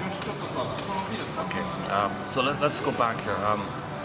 Imagine, keep the image in mind. The baby thinks the breast, called mama, it's his possession. He's psychologically one with it. He can't. It's called undifferentiation. He doesn't know where he begins and ends and where the breast mother begins and ends. It's all him, he thinks. Okay, and so he's a blissful feeling. He's the center of it all. It's all for him. It's about him. He doesn't get that it's the mother who's feeding him. And the mother was, helping him to process things. He doesn't get like there isn't a two-person psychology going on. In the beginning, it's just a one-person psychology. And it's all, he's autocratic like that. He thinks he's doing it himself. So, oh, they're gone, okay. So imagine if there's a freezing there, freezing at that point. Then you're grasping, called supply. You're looking for that oneness, looking for that oneness, right? That's called narcissistic supply. So in this narcissistic personality dynamic, which is embedded in all the stinger personality patterns. Oh yeah, if the trauma is before 18 months, it leads to one of the stinger personality patterns. Okay? The familiar cookie cutter overt one that we talk about. Dime a dozen overt one. Now you got the voyeur one, the turtle one, the clinging vine narcissist, the passive-aggressive narcissist, and a few others. Now, the more disturbed one prior to that trauma, even earlier on, is the bully pattern and the Iago pattern. And there's even ones before that. So all of these personality patterns and the lower functioning BPD being a fusion between what are the narcissistic patterns and the bully pattern, or Swiss cheese narcissistic pattern, fall in the hole, go back to the bully pattern, lower functioning BPD pattern. All of these stinger personality patterns have embedded in it. One of the driving qualities in him is this phenomena of taking refuge in that time uterus with their king and the god, and they didn't get the supply. Okay, now they identify with the aggressor, the repetition compulsion, they replay it. So they find others who are them, they're the mother, shame them. The one they just shamed, they think it's the mother who hurt them, now they're angry. The one they just shamed, they now think suddenly, poof, poof, is their mother whom they're angry at, and they want to control, devour. They feel like a hungry wolf like that. And so again, others are them. What are they? Shame, self, dangerous mother. Others are no good and dangerous. Okay, so so when a person with narcissism, okay, they say negative jokes. Oh, he's a fill in the blank. He's such a fill in the blank like that. As he's projecting his shame self onto the other, hating someone else so he doesn't hate himself. The other's a proxy of him. Because remember, everyone is him. But he uses them as like proxies of him. Like a thing to represent him. Something he can use like that. Like a role, like a doll like that. Alright, you doll, you play my shame self. I play the shaming mother. The interaction is mother shame me. You're me, I'm the mother, I shame you. Okay, mother shame me, I'm the shaming mother. I don't want to feel the pain of me shaming me because we're one like that. So you play the me part and I shame you to distract me and externalize, make me unaware that I'm shaming myself. Hocus pocus, auto-hypnosis, shape-shifting, this turns to that. In that mentation, also what I'm primary process thinking, primary mentation, dream world thinking, myth and fairy tale stuff. It's all magical, poof, poof. Okay, meaning things can flip-flop, double think, double talk, shape-shift, twist, twist. This could be that, this can turn to that. As he's shaming the proxy playing him, he thinks simultaneously the one he's shaming is the aggressive mother who's hurting him. Okay, now he plays himself, so to speak, fighting with his mother. So there's a famous quote that said, men hate whom they hurt. So he hurts another person and suddenly thinks the one he hurt is the mother who hurt him, and he hates the one he just hurt because the one he just hurt is the mother who hurt him. Poof, poof, like a hocus pocus, like a double thing going on, right? So he sees that the other, so the mother has a baby. Baby, you play my no good me. I shame you because mother shame me. Hocus pocus, she thinks the baby's hurting her. Now she's angry at her mother, whom the baby's standing in for. Now she's fighting with the baby, thinking the baby's her mother back then. And now she wants to control the baby, devour the baby, possess the baby, dominate the baby, make the baby be a consistent, steady source of reliable supply. So she's parentifying the baby, trying to turn the baby into a good breast for her. And she thinks she owns the baby. So that's not.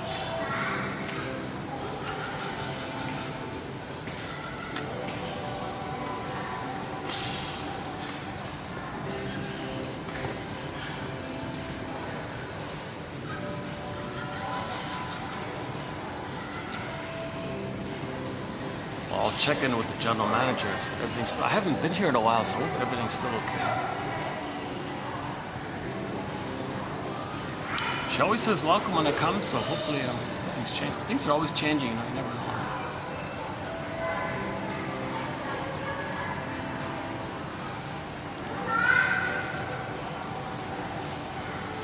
I sometimes do come here, but it's just always parked, right? And then I don't.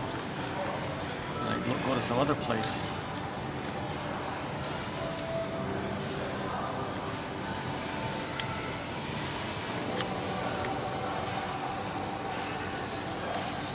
Okay, so think about the baby's status. He's the center. He needs to be fed. That's called narcissistic supply later on. So that's why later on people twist and make everything about them, because they're at that baby point. Okay. Now the baby is in a place to have gratitude or appreciation or having feelings for how other people are feeling. They didn't get to that place. They're operating out of the limbic system still. That's a survival kind of place. Now, if they're traumatized in that survival kind of place, people with narcissism always think everything's about survival.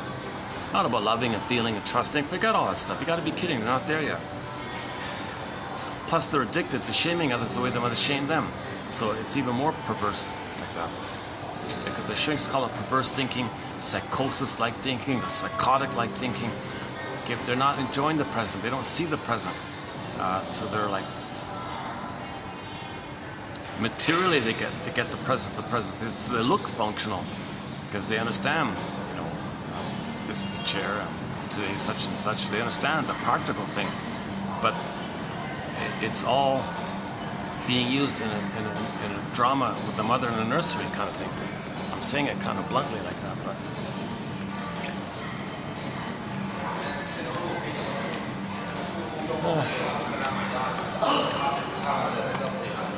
I can't have to go out.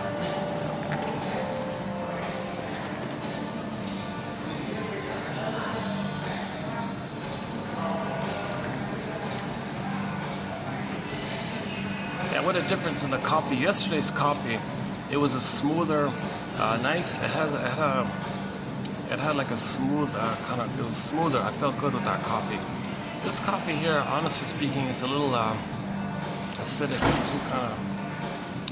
too many chemicals, or it's acidic, or something's off with this coffee. I'm not sure what it is.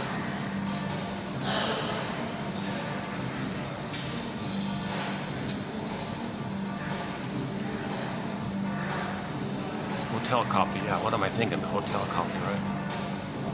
Although the other hotel has good coffee. Depends on the contracted supplier, I guess. Whatever. Okay.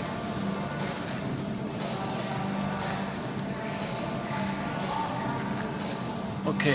So let's. Why don't I just jump into today's batch here? I was hoping to reach a nice place where I can springboard into the quotes. Okay, another jargon here is part object relating. Remember the breast mother? That's like a part of the mother.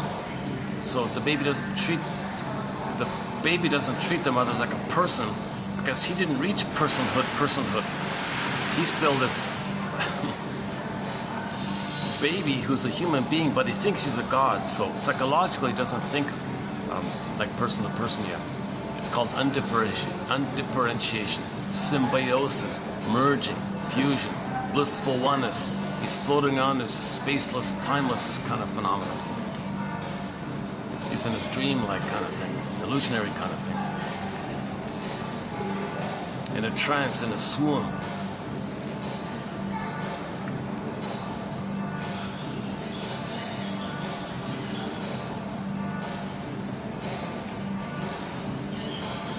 Okay, the key point is identification with the aggressor. If there's too much pain with the mother, they become the mother.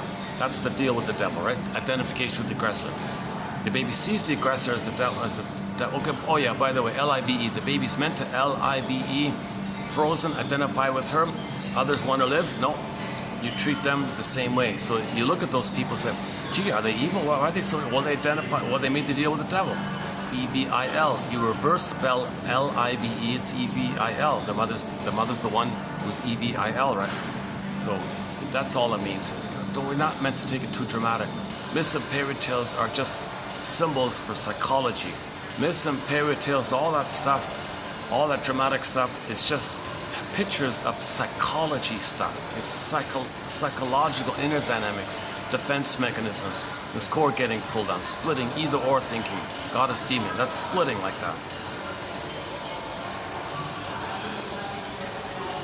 So the baby splits the concept of the mother because he can't know the truth that the mother's hurting. Mother's not loving him. Mother's using him. Mother's exploiting him. Mother's misattuned, malattuned. Mother thinks the baby hates her, thinking the baby's her mother who hates her. Psychosis. Maybe it's not her mother, but she thinks emotionally. The mother says, look, my baby doesn't like me. You gotta be kidding. The baby's in pain because you're not meeting his needs.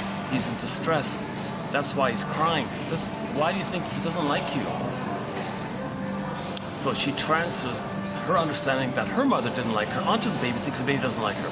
So she recreates it to know that how she felt with the mother.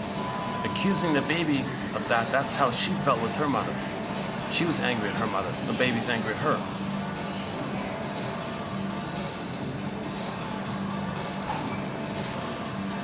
Okay, so when there's so much pain going on with the baby, he identifies with the aggressor, finds others to play him, and repeats the thing by shaming others standing in for him.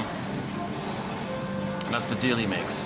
He gets mother's power, he feels bliss, because he maintains the oneness feeling. Remember the little white flower, the fusion, the two are one? So he maintains the blissful feeling. Now the pain of it all, well, that's what the proxy's for. That's what the other's for, scapegoat is for. They express the pain for you. That means you externalize your pain. The proxy plays you in pain, so it distracts you from feeling pain. So externalization or projection is a defense to not feel the pain, to get away from the pain. You don't want to feel the pain that you feel. To get away from it, you see yourself in distraction mode it's called externalization. So you see it out and you don't think it's in, kind of thing. It is in, but you're just not aware that it's in, so you think it's out. So you're dependent on seeing someone scapegoated like that. So the mother scapegoats her own baby, so she doesn't feel how she was scapegoated by her mother. It's known as intergenerational trauma like this.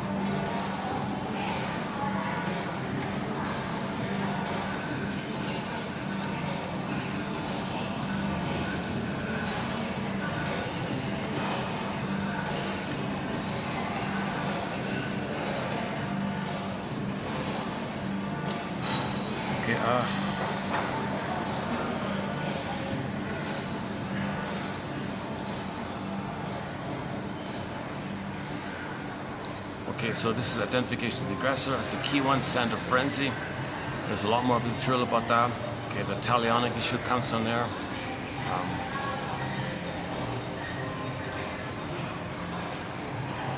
Schadenfreude comes from there, of course, because you feel bliss with your mother if you shame someone else who plays you. That's called Schadenfreude. That's one of the characters they wanted to have an Inside Out 2 called Schadenfreude. Can you believe it? That's called identification. So Schadenfreude is based on identification with the aggressor. This is the most drastic, desperate, final-ditch effort by a baby. He can't be himself. It's just too painful to be with this rejecting, shaming, psychotic mother. Okay, he thinks she's psychotic, basically. Mother, I'm not your mother. Mother, I'm not you. I'm your baby. No, you're my mother. She hated me. You hate me. No, mother, well, you're psychotic. What do you think? What are you doing here? So what does the baby do? It's just too painful to be himself. So it's defense mechanisms. His authentic shame self, he'll see outwardly to not feel it's with him. To have a mother, he's got to mimic her. So if he mimics her, he feels like he has her power. And now he's addicted to shaming others.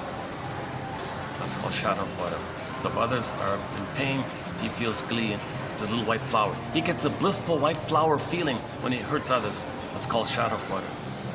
It's a perverse, it's not a pleasure, it's a perverse, ill pleasure, it's a sickness pleasure. So he's laughing at other people's suffering. Because the source point is the mother got some kind of relief. She got the blissful feeling when she shamed her child. She got some blissful feeling of replaying her trauma where she got the bliss with her mother. So the mother got the blissful feeling with her mother when she shamed her child who played her, and she plays the shaming mother. This is Schadenfreude. It comes from there.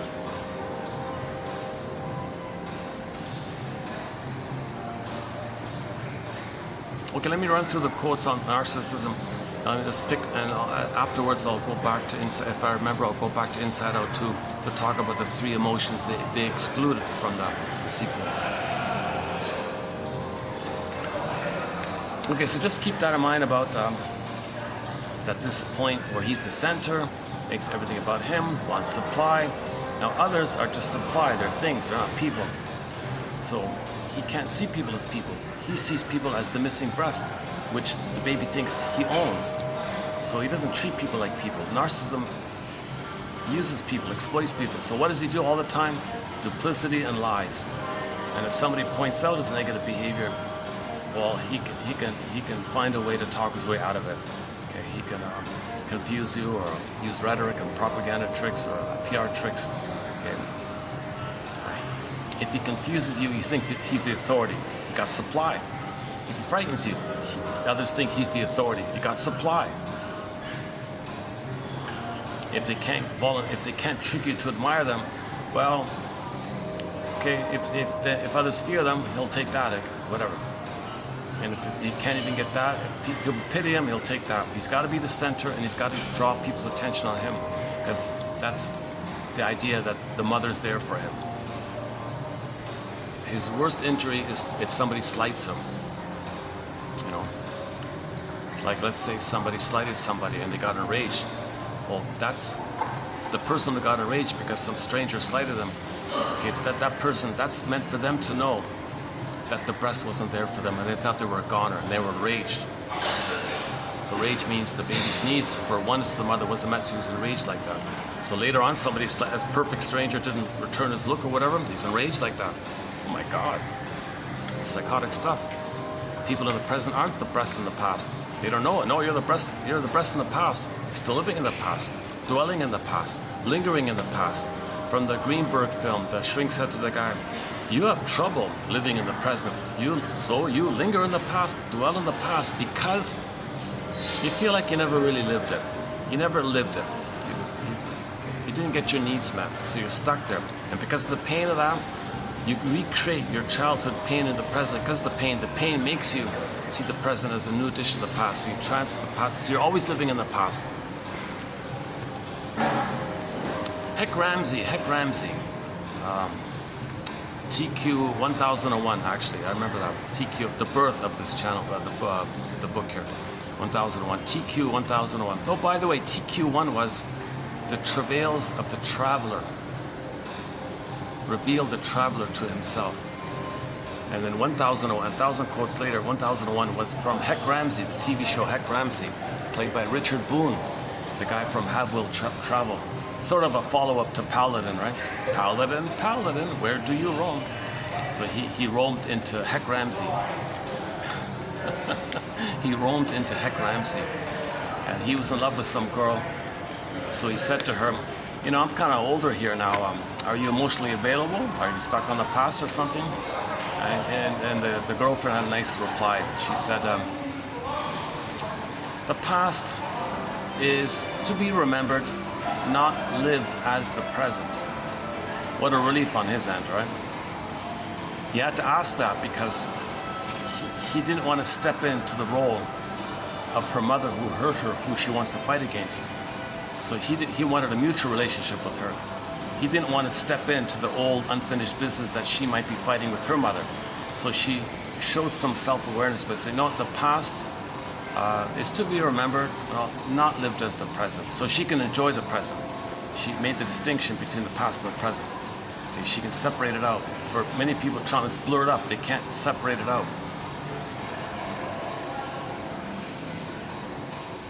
The past is to be remembered, not lived as the present. That's one of the quickest, clearest quotes on the topic right there, I think. That's why it was given that special designation, TQ 1001. We have a few quotes from Heck Ramsey. We've got a lot of quotes from the Route 66. Go to 2599. You'll get some excellent quotes from Route 66. Some of the best quotes in our collection come right there. Route 66, 2599. In particular, the first 5 ones. Third side of the coin, the mask one, the albatross one, etc. Great quotes there. Heck, Judge for the Defense, Harry's Law recently, Twilight Zone now, WKRP in Cincinnati, Happy Days, Barney Miller, there's one in there, Rhoda, there's one in there, and there's an assortment and sprinkling of odd little quotes from a variety of shows and films, Spellbound, Now, Voyager, Lean in the Dark, that uncertain feeling. Even there's one called Westinghouse, Desilu Playhouse, an episode called The Time Element, which was the rejected pilot for the Twilight Zone. That's what got me onto the Twilight Zone, that episode. It's about a shrink having a dream where in the dream he's helping himself. So in the dream, he's a shrink helping a client who was him. That's a pretty good one. They rejected it. The Lucille Ball's husband, Desilu, right? Mr. Babalu, right? He saved it. And because he saved it, the birth of Twilight Zone came about. Oh, this Rod Serling guy, he's okay. I get it now. So thank goodness that was saved. We've got a lot of great episodes, a lot of very good Twilight Zone episodes. A lot of duds, a lot of nonsense, a lot of... not all of them are interesting. Maybe 1 out of 10 I would say is pretty good.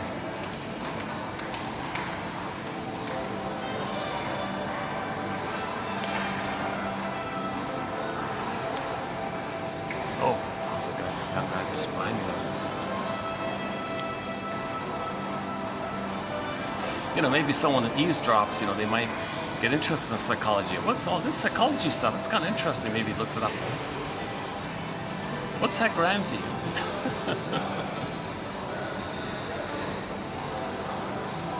You know, Robert Bly talks a lot about this issue. The young people are missing older people to help them have self-awareness, right? He tells a story about the older people are failing. They're throwing them out of the window. His metaphor was they're throwing them out of the window. That's the Lindworm fairy tale. It's off the CD entitled "What Stories Do We Need?" What stories do we need? It's a Swedish tale.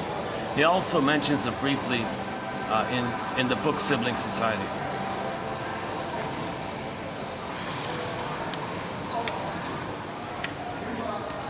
It's quite an emotional book, the Sibling Society. There's a lot in there. Robert Bly was really trying to provoke people and make people aware. And he talks a lot about what's called vertical thinking, where you think vertically, your heart is there, and then you think like vertical, right? A lot of people are missing the connection to the heart, the vertical to the heart. They're missing that, so they're thinking laterally. So just pleasure in a moment or something. Sibling Society. So elders are meant to help people to think vertically. He has this discussion like that.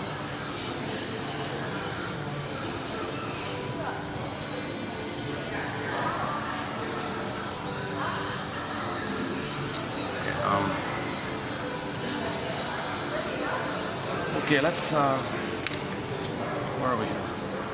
Okay, let's begin these quotes here.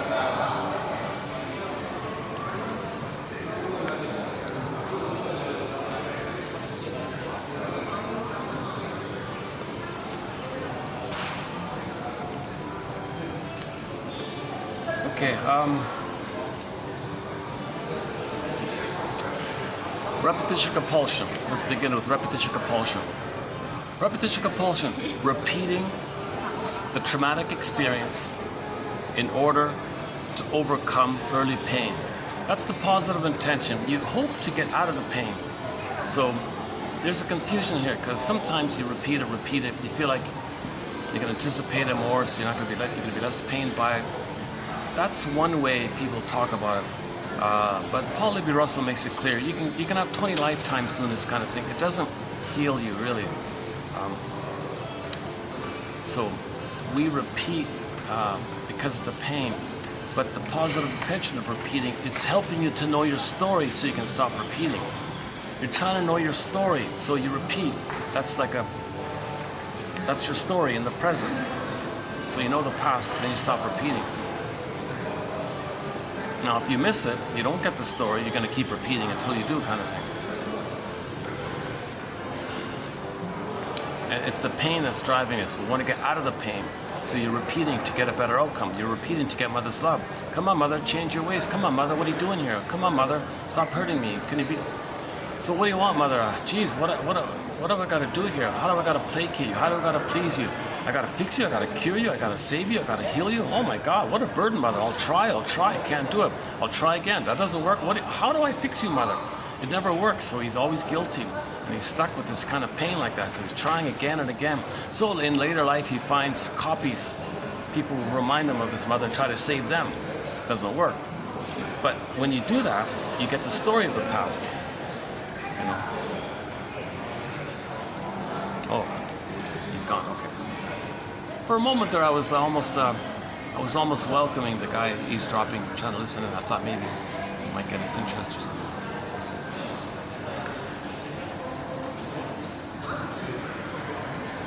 Repeating the traumatic experience in order to overcome the early pain.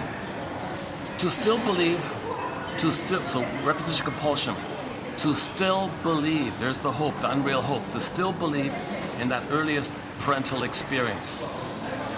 Attempting to disprove, you're trying to disprove that your mother hurt you. Attempting to disprove your earliest and most serious loss, that there was no love for you. Wow, ouch. Now, I said this yesterday, I almost felt a tear. That's the thing. The mother did not love her baby. And what we're talking about here, the mother didn't love the baby. She couldn't. She was impaired. She felt too much pain in her past, and she's survival battling with her mother. So she just continues that battle, draws the child into her battle and her drama. So she's not in the presence of her baby. So the mother did not love the baby. The mother failed the baby. The greatest hurt of all, mother failed me. Well, that happened to her as well. So go to TQ 2822. The shrink John Thurrott said to Miss Freeman there, why didn't your mother love you? Oh my God, what a question. So you got to admit this. We didn't get mother's love. You're never going to get it. People who are carbon copies of her make it clear to you that you didn't get it. You're never going to get it. You got to mourn. Oh yeah, yesterday, a key line from yesterday. Where is it again? I'll stick that up. The key line. Let's get the right phrasing of it here. A key line from yesterday was here.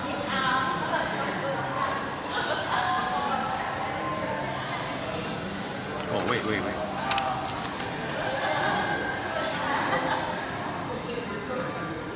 Oh no, here, it's today's one. A key line is right here in 07. If you get one thing out of this video, I think it might be this one. 1, 2, 3, 4, 5, 6, 7, 8, 9 words. Mourn the loss of the loving parent you never had. Mourn the loss of the loving parent you never had. That's the only way out of it. That's the only way out of this curse. This script, this schemata, this schema, this blueprint, this working model, this set stencil, this seared in memory template. Mr. Freud calls it the template. The only way out of it, the only way to unpick the threads of a traumatic script, to then use those threads to weave a new, healthier script is this. Mourn the loss of the loving parent you never had. So you feel safe with somebody, you talk about it. Admit it. You didn't have a loving mother. In fact, she didn't love you. You gotta say it. My mother didn't love me. In a bluntly, okay, later on, in the grieving process, you do try to see the two sides of her. That there was still, she loved you maybe in some little way, but she tried her best, kind of thing. She would have, she could have. See her as a human who was impaired, and she tried her best to some degree, and there were some benefits there, even though it wasn't genuine or something. So that may be like step B or something, but at some point, you got to get the blunt truth that she didn't provide the proper love. Okay, back to Katie Lee's song, Properly Loved. She has a song. She has a song about it. I was never properly loved. She's doing it. Katie Lee is doing it in that song. I've never been properly loved. Now, all of these songs are kind of fun, playful, parody kind of songs, but it's okay. It's there. Look up Properly Loved. Properly Loved. Dun, dun, dun, dun, dun, dun, dun, dun, dun, dun, dun. That's Shrinker Man. How does it open up again? Oh, I forgot the opening melody. Yeah, I've had the boombox that play it right now, Properly Loved by Katie Lee, off her album called Songs of Couch and Consultation. She's got 2 albums about psychology, psychotherapy. Songs of Couch and Consultation. All of her hits are on there. and her sequel didn't do too well. That album is called Life is a Bed of, not roses, neurosis. Neurosis. Life is a bed of neurosis. A play on roses. Yeah, back to Machado, the roses died.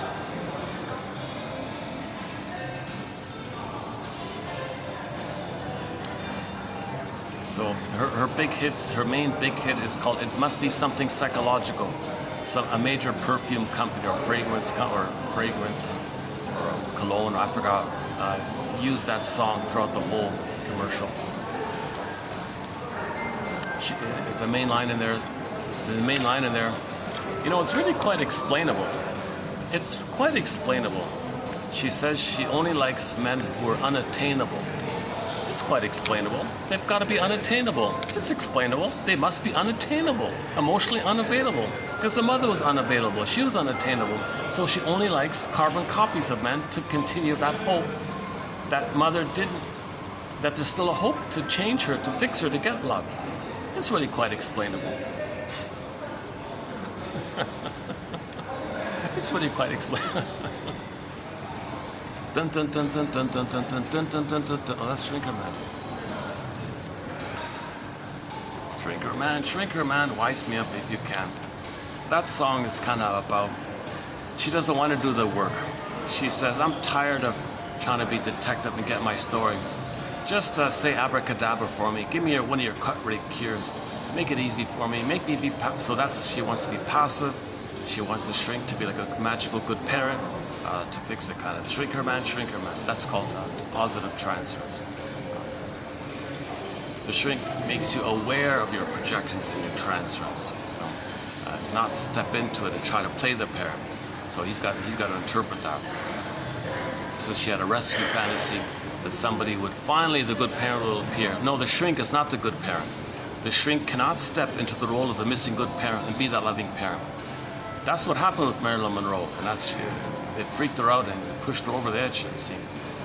Okay, we talked about Marilyn Monroe from the book Hollywood on the Couch. Hollywood on the Couch, the story about how the shrinks failed Marilyn Monroe in that story. Yeah, I remember that story quite well. We talked about it maybe 2 years ago. I still haven't finished that book, yeah. Jesus, let's get back to that one day. I felt I needed a break from it. I put it aside and I never got back to it.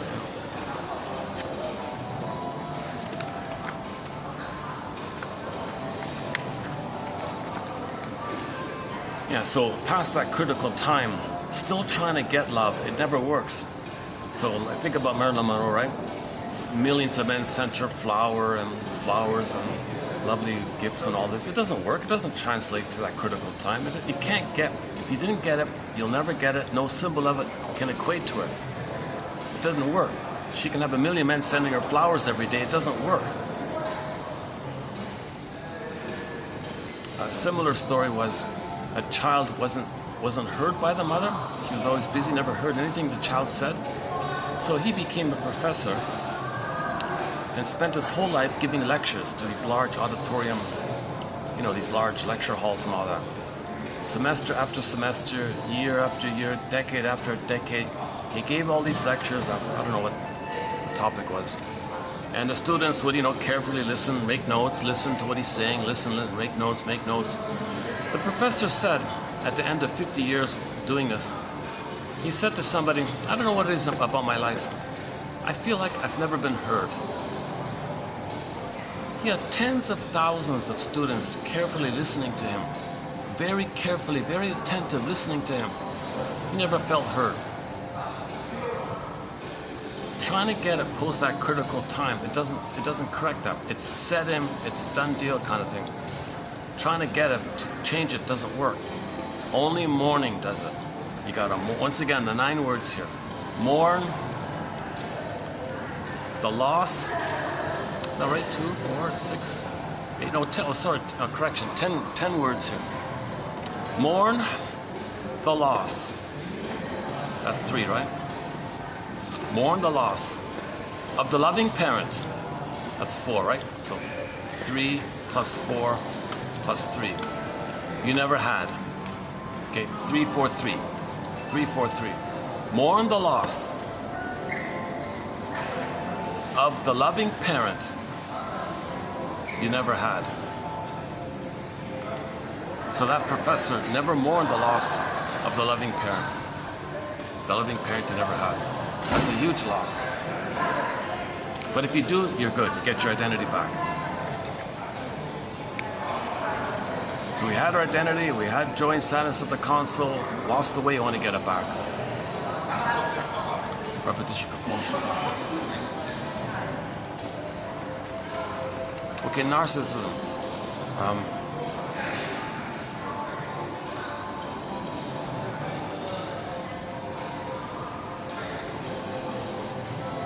Okay, let me just abbreviate it. So if the person is attracted, and they're only attracted to narcissistic people, that's for them to know that the mother was narcissist.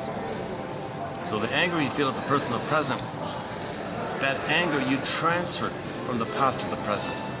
So you got to take it to the source. You did it to know how you felt in the past. You don't remember, you're a child, you don't remember, it's repressed. You recreate it, disappointed again, angry again. Oh, person in the present, you're a heartbreaker, you're a cheater, don't be so cruel, you lie to me, you're a deceiver, I'm angry at you. You're so cold like that. Okay. No, that person in the present is only the catalyst. It's only the catalyst. It's just like a little reminder kind of thing, a little symbolic reminder kind of thing of the past that brought up the pain. You chose that person to have the pain brought up so you can know the original story.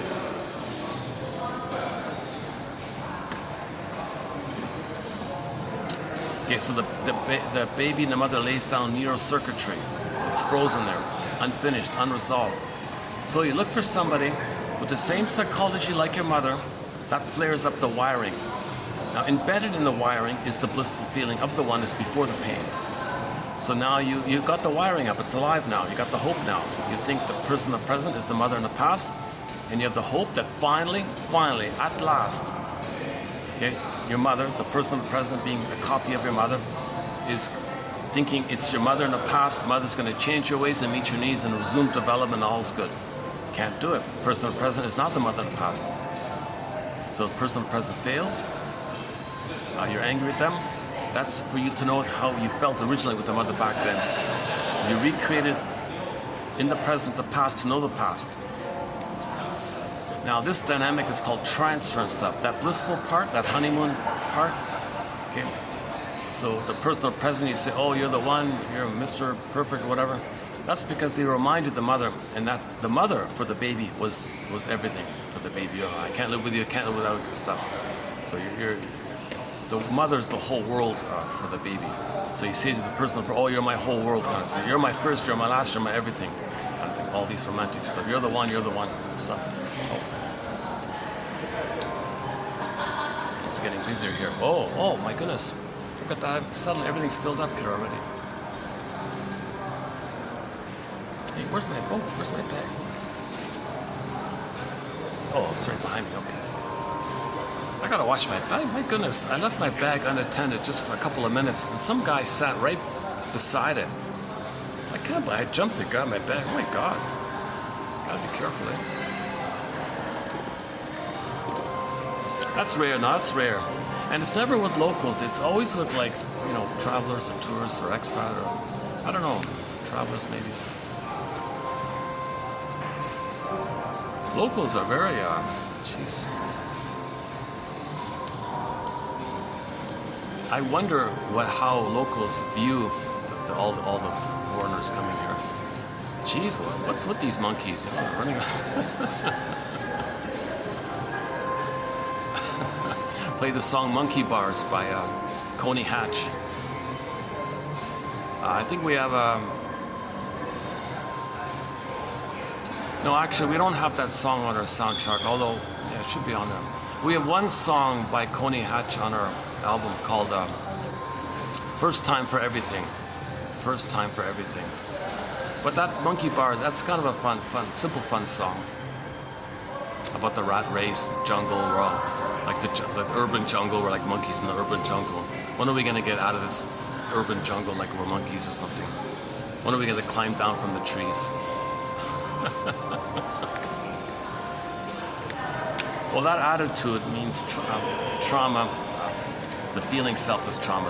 The quote-unquote human side of being human, the feeling self, the embodiment's trauma, and you operate out of the survival brain, which is jungle stuff. So now we can play Steve Miller's song, Jungle Love. Okay, the lady, goes to a party or something, picks up fellows for one night, whatever. He sends her a gift, and the next morning he leaves her a crate of papaya at her door. Oh, jungle love, jungle love. So, okay, survival like that. But the psychology is she wants to allure and reject, allure and reject. It's out of the survival mentality to survive, so she's promiscuous out of survival. Okay, she's operating out of that limbic system, reproduction, survival. And the psychology is the excitement, the shatterfoot, to be the rejector, to allure and reject, because she was allured and rejected by the mother. She becomes the allurer and rejector. So she flies around like a playgirl, allures, rejects, and gets supply, gets crate. No matter how many crates of papaya can be piled up at her door, it doesn't heal the past. But her behavior is for her to know what had happened to her, because she's mimicking the mother.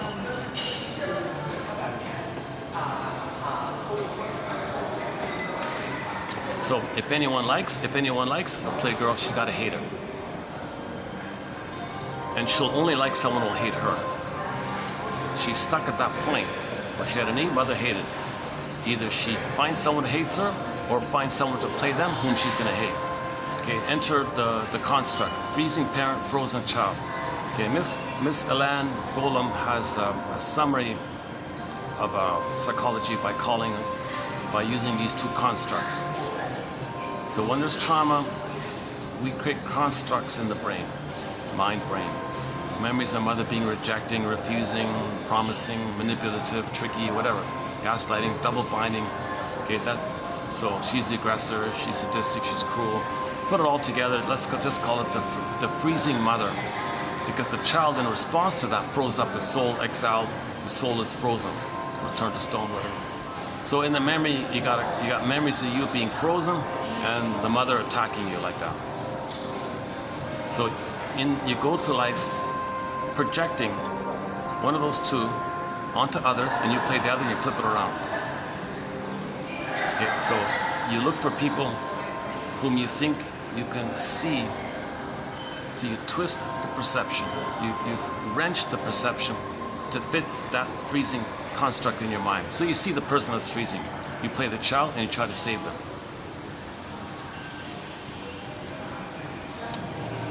Now you did it to know that your mother hurt you. If you find someone who repeats that kind of thing, or if you're playing the frozen child one,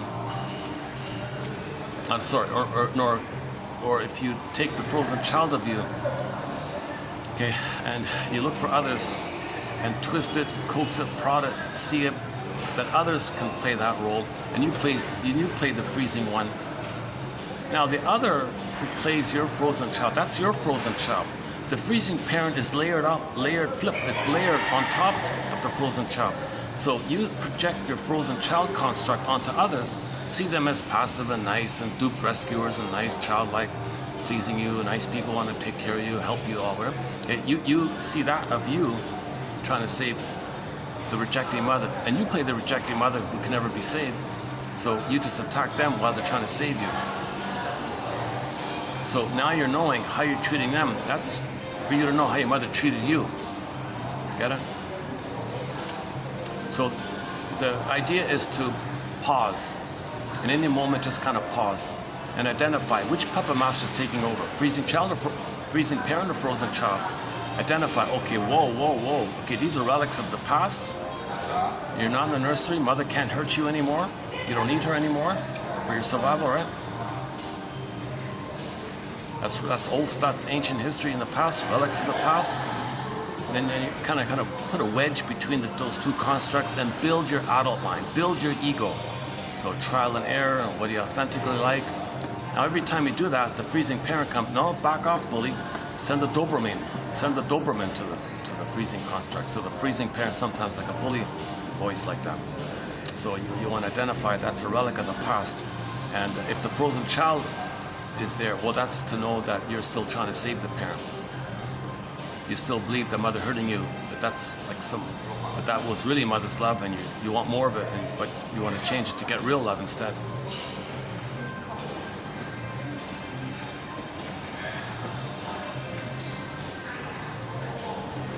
What are we doing? If it gets any busier, I might have to leave here. Look at that, I'm still sweating. My goodness. And these guys don't really have the AC here. I don't feel any AC here. It's probably like 23 or 4 or something, my goodness.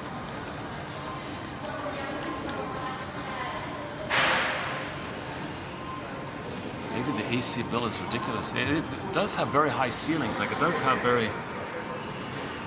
Maybe it would be expensive to keep this whole area closed, right? Because you got 2 doors opening and closing all the time, right? Is that it?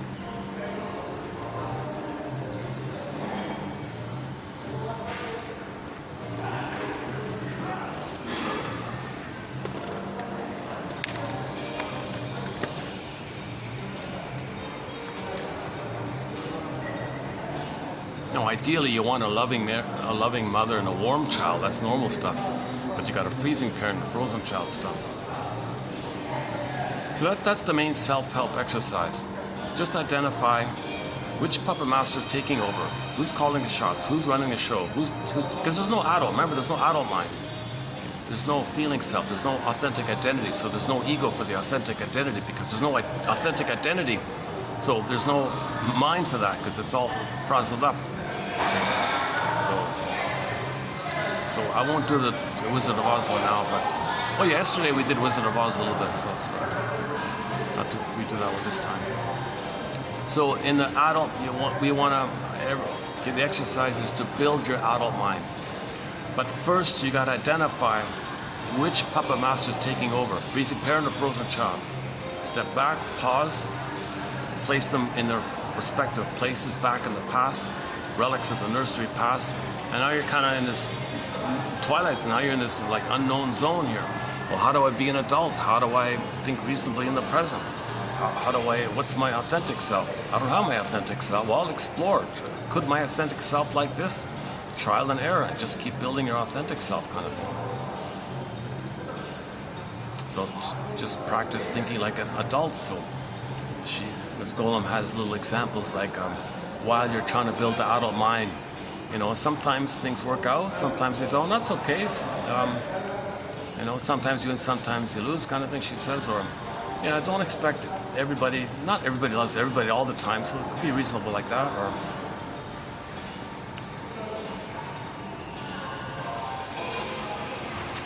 there's a couple more in there. I forgot at the moment. Actually, look up Kramer. Was it Kramer? Helen Kramer?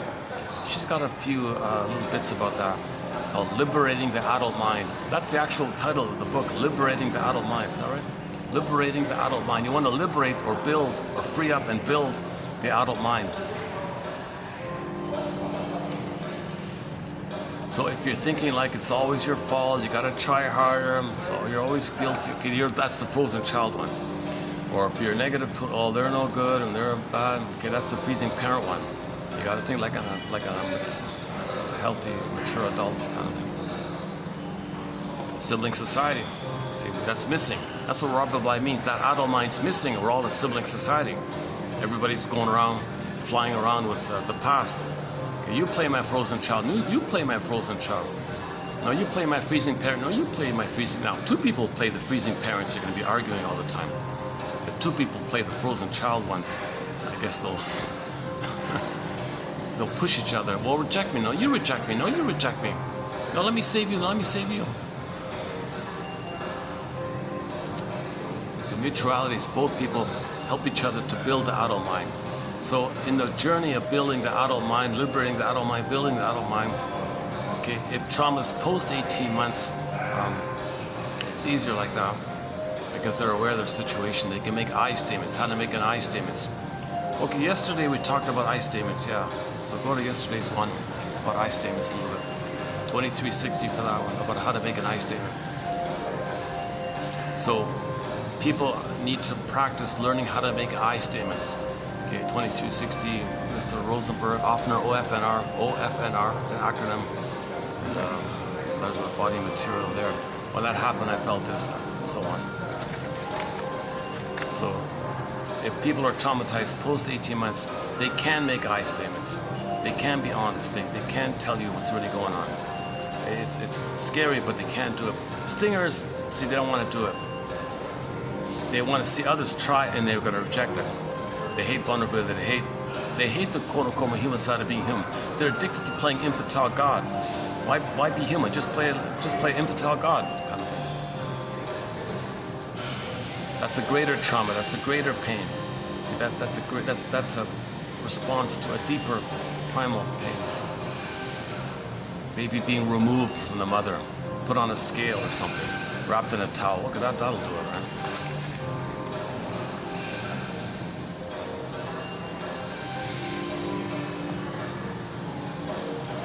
Well, the manager didn't give me any disapproving look, or she just kind of smile and say hi a bit. Oh, so we're okay. Yeah, we're still okay here. Well, that's good.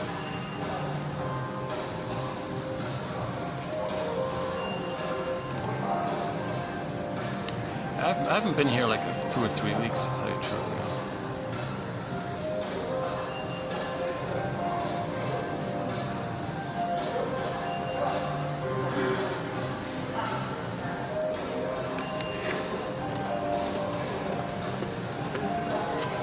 Okay, now let's go on here. Your adult needs to separate your adult ego state, your adult mind, your ego, your adult needs to separate from your frozen child and freezing parent, and then you want to treat them as memories. The frozen child is still trying to win the abusive parent's love. You're finally trying to win your mother's love. Feeling like a failure, frozen child links you to the abusive parent.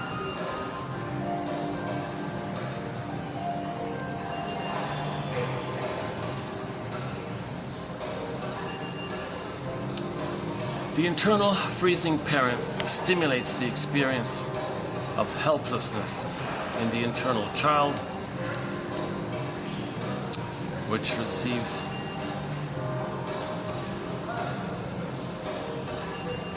Okay, later, after the person grows into adulthood, his or her internal freezing child directs the person to seek and adore mistreating people. The freezing parent directs the person to seek and adore, oh, hang on, the frozen child. If the child had an attacking parent, with whom the child identifies, okay, an internal freezing parent develops and tells the person to be the one who mistreats. Yeah, okay. So if the child identifies as the aggressor, they're going to find others to play the shame self, which they mistreat. If they play the frozen child one, they find someone who's going to mistreat them, so they can know their mother mistreated them. You're trying to get your story. So that sad story about in the Twilight Zone about the Doberman Pinscher one. It's hard to think of it this way, but she chose that guy to know that that's how her mother treated her.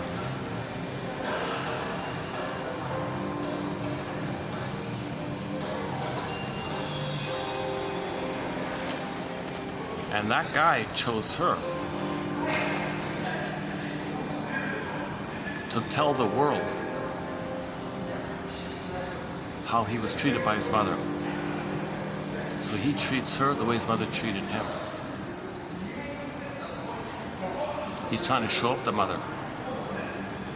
He's saying, look world, where did I learn this? My mother taught me this. I'm angry at her, I'm showing her up, I'm exposing her. At the same time, I still want her love, and I want her to feel pleased by my behavior. I'm loyal to her, I'm mimicking her. Can't she change her ways? Can't there be a magical time machine to change the past?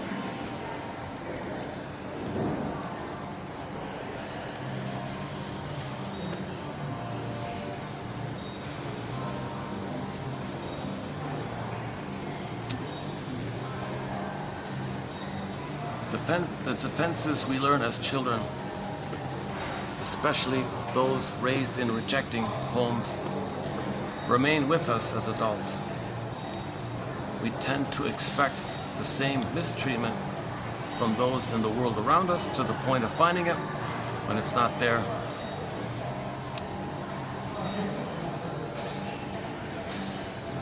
Self-fulfilling prophecy. You gotta see the present as a new addition to the past. Self-fulfilling prophecy. See, I told you, just like the past. Well, you distorted the present to fit the past. So you're always seeing the past. You gotta distort the present to see the past. Self-fulfilling prophecy, and you're stuck there.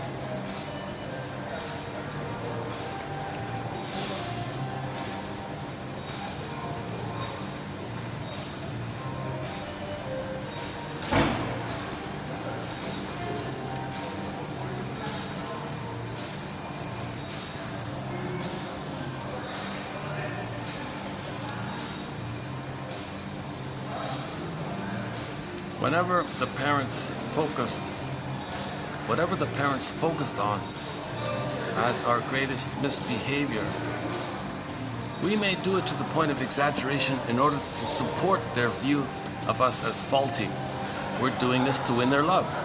Yeah, so if you're dysfunctional in whichever way, freezing parent, frozen child one, look, mother, I'm trying to win your love here. I'm mimicking you. I'm repeating the past. I'm still in a trauma bond with you. I'm going to exaggerate it. I'm trying harder and harder and harder. When do I win your love, mother? Okay, it's a lost cause. You can't do it. The mother was impaired. You can't save a narcissistic mother and turn her to be a loving mother. Plus, she's maybe already 6 feet under, and you're still doing this. That's called neurotic. That's neurosis. One definition of neurosis means you're using old defense mechanisms again and again and again, but the present is in the past. But in the past, you used them to survive, but you're out of the nursery. Why are you still using them? Okay, you're using them because you lost yourself. You need a self to mourn.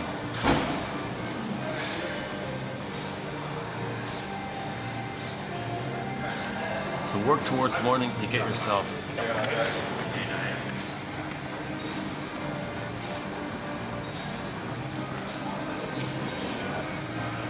What's this one here? Creators of imaginary future histories take note.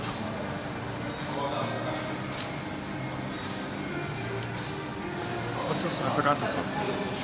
Creators of imaginary future histories take note. When the galactic empires are formed, unpredictable forces, i.e. lack of self-awareness around a person's response to attachment trauma, for example, psychic splitting, projection, projected identification, repetition compulsion, primary process mentation, etc., etc., come into play that will dominate the history.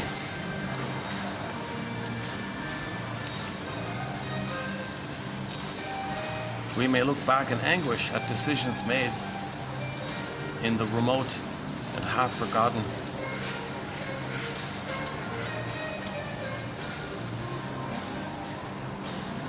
Okay. Okay,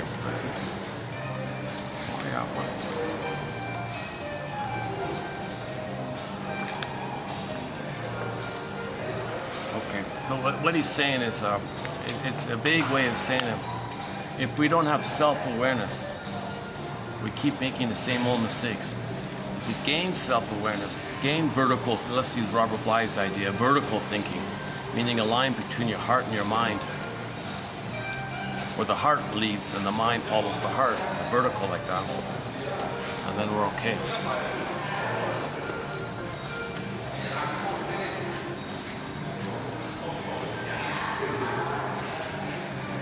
If we get back our identity and our feelings, we're all okay. We're ethical, we're moral, we're one family, we're okay like that. But the nonsense.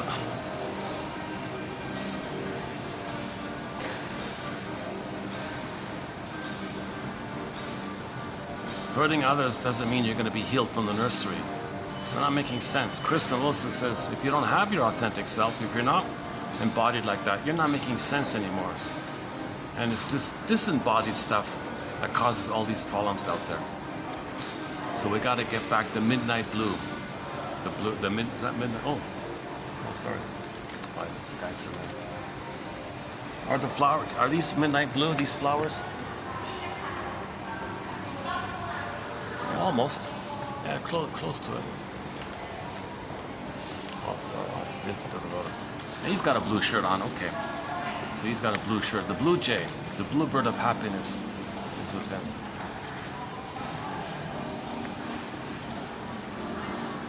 At another venue, there's a painting with the midnight blue in the background. The beingness.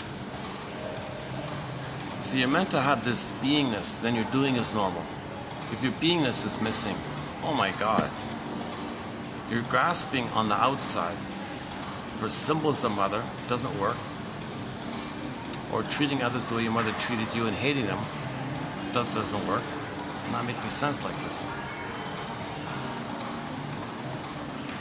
So step one, lotus, birth. Step one, lotus birth. Leave the cord, leave the placenta.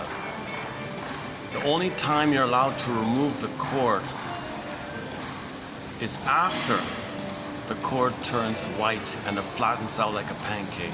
Then maybe it's okay. But before that, if the cord's reddish or bluish or purplish, midnight bluish, any kind of blood in there, you can't remove it. I'm sorry, you gotta leave it there.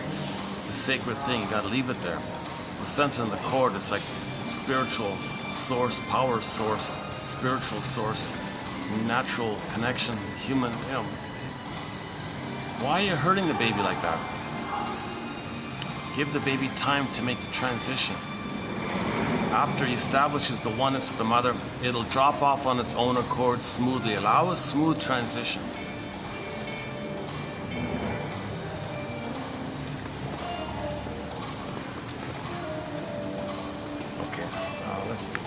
Let's go back to Inside Out 2 for a minute. It's getting late here, isn't it?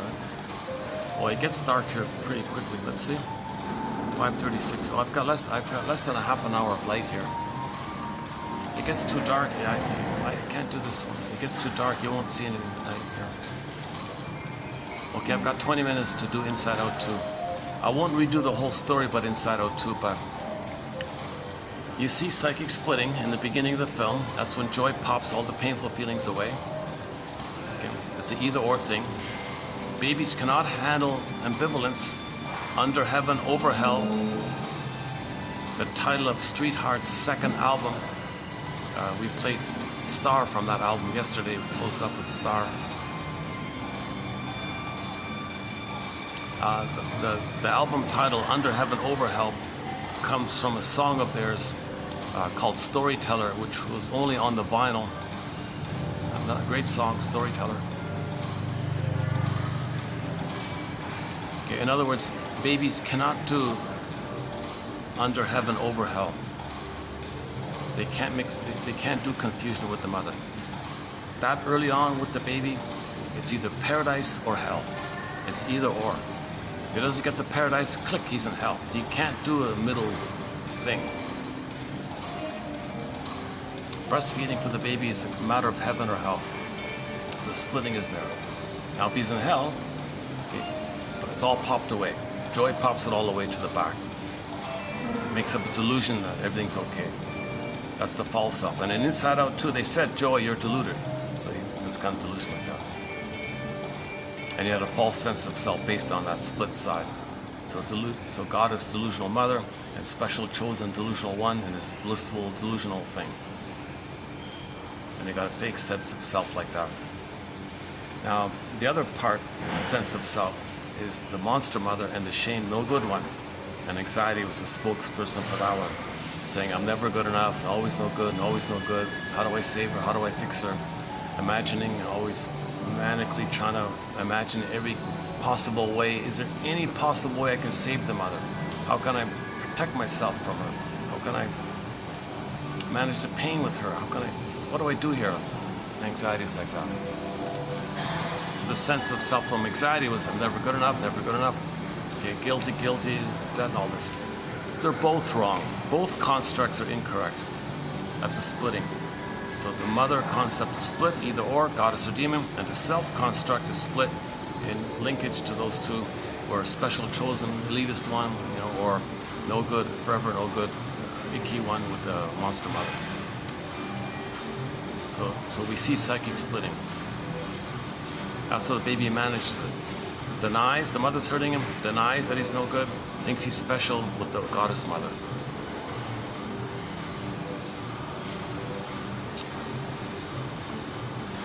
That's a false self. It's a pain. Innate drive for healing. Integration. Psychosynthesis. Third side of the coin. Reunite the two sides and get a one that embraces. Well, the goddess. Okay. Hang on. Okay, so in the beginning of the film we see splitting. Either or, either or, either or. The or gets all popped away. It's either goddess special or pain no good, popped away. So most of the soul was popped away. Most of the authentic person was popped away. That's a huge pain to repress, deny your authentic self, the truth about your mother, the truth about yourself. It's painful, but you can't know it. You'd go bad if you were to know it. But in the healing journey, you gotta face it. When you're a little older, you try to face it. So hop on the broccoli boat called free association. Find your story, free associate. That's weaving together your story to try to now know what you couldn't have known. So that's riding the broccoli boat. Then you feel what you couldn't have felt. So all of the orbs came rushing up. That's like the firebird, the phoenix. The phoenix rises from the ashes. I got the emotional knowing. Now at that time, when you got back your emotional knowing, you're getting your sense of self back. Your authentic self's coming back. So there's that transition of confusion. And you saw Roddy there, very confused with this either or stuff. Gee, am I special? Wait a minute, am I no good? Am I ethical? Am I unethical? Like she had this kind of either or flipping thing going on. So you saw the famous group hug scene. Okay, that's like you're trying to contain, you're trying to hold the two sides, and then those false sense of selves, those either or sense of self, they were popped away, and a new sense of self came up. A new sense of self. That's the authentic self that holds the two sides.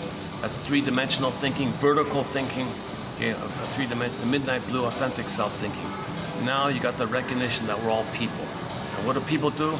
They either love or cry for love. Now you're getting to reality here. Everybody loves, or they're in pain and they're crying for love. But when they cry for love, sometimes they do it in a veiled way. Shall I compare thee to an onion? They find proxies too that are crying for them and they shame them. That's how they're crying for love. They're getting someone else to cry for love on their behalf and they shame them to say that's what happened to them. So they find proxies to cry for love for them and show you what happened to them by doing to them what happened to them. So it's a little twisted like that. It's a little complicated like that. So you want to be curious. You play the song Wanderlust by Pavlov's Dog, coming out next year, 2025. David Surkamp, this lead singer, said in April of 2025, their new album is coming out called Wonder, not Wander, W-O, Wanderlust. I wonder if you wonder.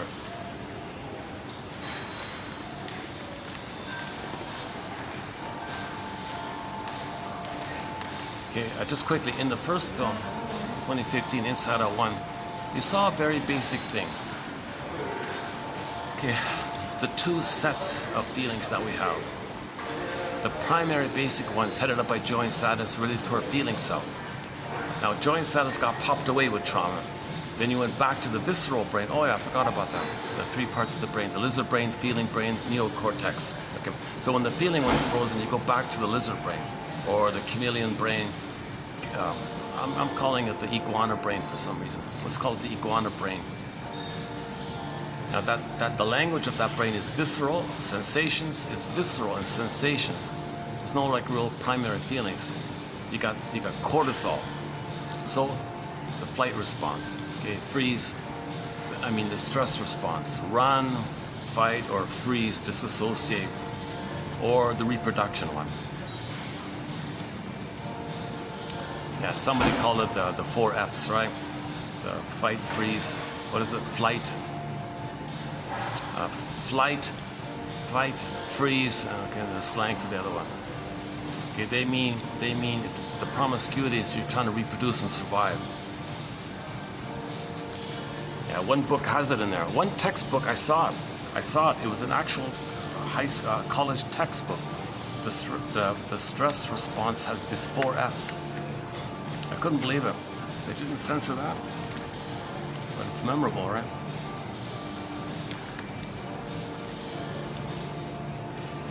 So if the person's, so when in the first film, when joy and sadness zooped away, you got the stress response: fear, anger, disgust. Disgust was mainly about distaste and smell, physiological stuff, right? And disgust also double dutied for shame as well, I think, at the end of the film. So in Inside Out 1, you saw the 2 sets or groupings of emotions. The primary ones for the feeling self, which got lost, then you went flip back to the survival brain of the survival anxiety and all your jungle slogans, the promiscuity there, the 4 F's, okay? That's the first time I've referenced that kind of thing.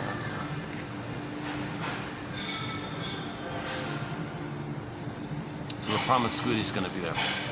So this physical intimacy, but no affection, no feelings, no tenderness. Okay? So it's the jungle stuff. Reproduce, but the psychology is allure, reject, allure, reject. So the Don Juan or the Donna Juana or the playboy and the playgirl, the Casanova, etc. Womanizer or man-eater or she-wolf or wolf or she-wolf, whatever you want to call it. There's no affection or mutual feelings. They're just in jungle mentality. They're not in feeling mentality. They're in jungle mentality. Now, by the way, with somebody with that psychology, if they do get married, the partner's the wife they're not interested in, split. Then the survival one, they have it with the mistress, right? This famous mother-mistress split like that.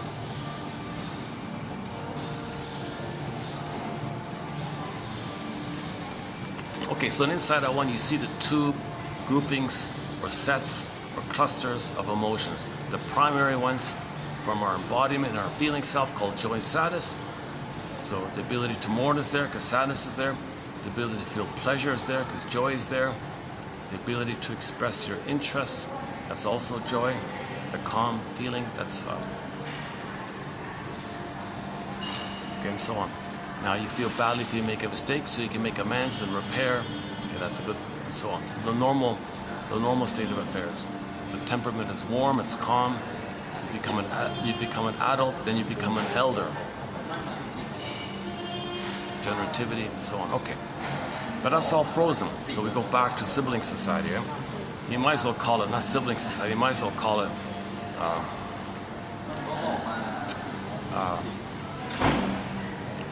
panic society, I don't know. Stress response anxiety, stress response society. Iguana society. No, that doesn't work. Yeah, sibling society makes sense. Yeah, okay, sibling society. So maybe one way to think about Robert Bly's sibling society is we're not coming from the feeling self. We're operating out of the survival amygdala place. Amygdala society. EAS, enlarged amygdala syndrome. Too much blood and too much oxygen is being pumped into the amygdala. Too much cortisol is being pumped into your blood supply, your adrenaline all revved up like that. You know, some babies are born with PTSD all revved up. Some babies are born all revved up with PTSD. The sympathetic nervous system is already revved up, set, it's too high. Now it's going to be manic like that. It's supposed to flow between the parasympathetic and the sympathetic, day and night, okay, moon and sun, yin and yang. It's supposed to be like a natural, harmonious flow between the sympathetic and the parasympathetic. The resting, the being, the night, the moon, okay, the act of the doing, the sun, okay, the midnight blue, the cherry red, the midnight blue, the cherry. No, some people are just constantly midnight blue. Some people are just constantly cherry red, let's say. To borrow Lou Graham's song there. So it's not meant to be rigid in either or. It's meant to have a calm flow between the two. Both are unhealthy. Stuck in the parasympathetic one. People are always trying to conserve the energy like that. They don't feel they have much energy. They're just protecting themselves. The sympathetic one is just constant panic, constant alarm all the time. they're both symptoms of trauma.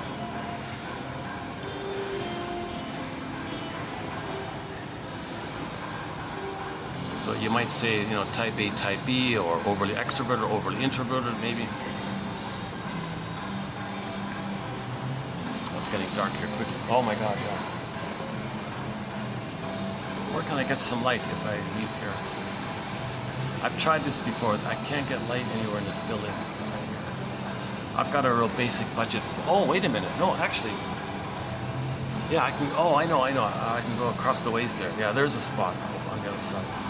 Why don't we go there now and finish up with Inside Out 2. Okay, so just briefly about Inside Out 1, the two groupings, okay, the feeling. So joy, sadness, at the console, they went away, you want to get it back. Lost and found. We had it, went lost and found, you found it, you get it back. Every finding is a refinding, lost and found. So joy runs the console. Yes, sadness can run the console when there's a loss. Joy can step aside, let sadness run the console. Okay, all of the joy for which you pray is 100 tears away. So let sadness run the console. Also another message of that film about the importance of grieving, because they were always mocking sadness. You stay over there and just keep to yourself kind of thing. No, sadness had to run the console. That was the message there. And in the trailer for Inside Out 2, I saw, hooray, sadness is in the house. You know, sadness is, so that's your beingness. Okay, and then joy comes back. So joy runs the console. Joy is the main pleasant feeling when you have your beingness. The serene, inexhaustible calmness of being. Fullness of being. It's a serene, peaceful, pleasant feeling, right? So joy is at the console. Joy got lost, joy came back. Joy and sadness were at the console. They went away, they came back. Now while they were away, okay, fear, anger, disgust ran the console. What a mess, right? Just jungle mentality, impulsive, hypervigilant, reactive. Okay, just, come on. It took us billions of years to become mammals and hominids and grow the cortex. We're way, way, way beyond the lizard mentality. But these jungle slogans, it's kind of like the jungle slogan, the lizard mentality. Gotta survive, gotta reproduce, my greedy, your greedy, either or. This client calls it the paranoid, schizoid, mode of operating, all or nothing, either or, this impulsive. That's the way a traumatized baby thinks. See, that kind of stuff. So you gotta heal the splits. By seeing the truth, by forgiving your mother, that heals the splits. Seeing your mother as a person who is impaired, that heals the splits. Things like that. You know, from this point, go to Bruce Springsteen on YouTube. Type in Independence Day, played in Toronto. The introduction he gives on YouTube. Okay, the guy who filmed it was way up in the rafters. Everything's dark. You don't see Springsteen on stage, but you can hear him very clearly. Listen to the introduction he gives. The song's fine and all that. I'm talking about the intro he gives. That's a key one. That's the best introduction to a song I've ever heard personally. Okay, right there in Toronto. Independence Day, YouTube, Bruce Springsteen. Independence Day. He means like emotional Independence Day. When you saw your mother as a person, you became free like that. The more I learned of my mother's story, the more of a person, then you're free. Independence Day. Independence from the traumatic script, freezing parent, frozen child, repetition compulsion. Independence Day from that curse of repeating the past to the present. You're free from that. Now you're enjoying the present. Now you're Independence Day. Okay, you're free to enjoy the present.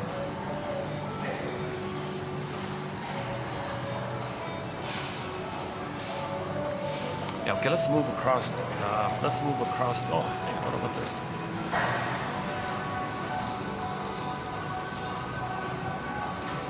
Yeah, I think I can get light at the white sofa over there. They got a white mini sofa over there.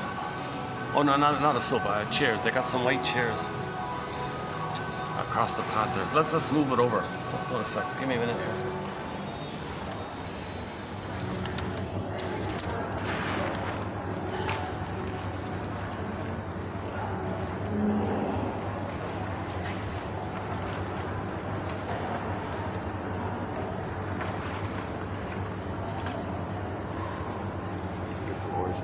Tangerine.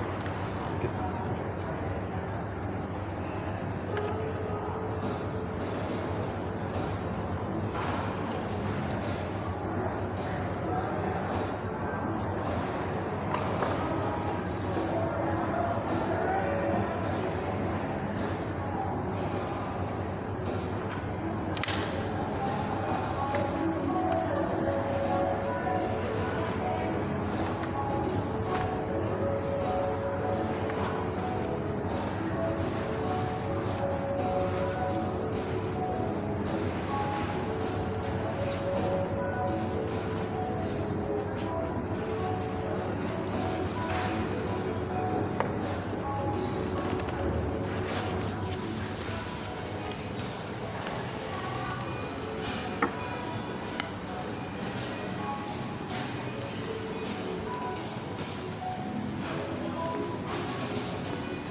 Ah, there they are.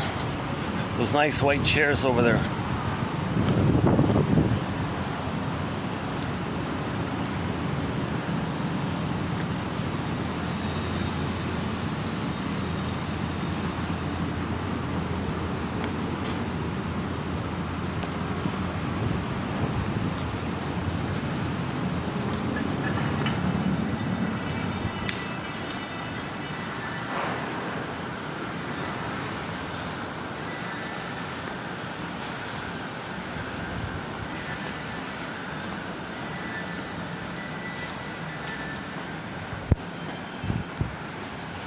Oh, good, nice and cool here. Oh my God, yeah, they got AC here. Oh, jeez, they got AC here. There it is there. Is lighting okay here? Yeah, okay, good enough. Okay, that's okay. Let's just finish up the Inside Out 2 one. So I mentioned already in Inside Out 2, we saw the splitting, either or. Most of the soul got rejected. Ride the broccoli bow. Get your story, that takes you back. Then the release comes. Then the two parts became one whole that embraces. That's called the third side of the coin, the middle way, the golden mean. Okay, so go back to Route 66, go to 25, the fifth one down, 2599, Route 66, about the third side of the coin.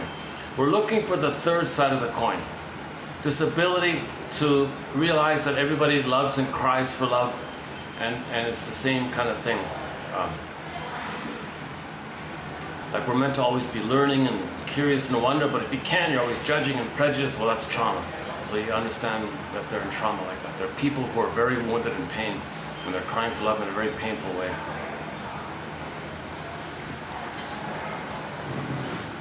What about this one? Is the lighting better here? Aha, no? Not really.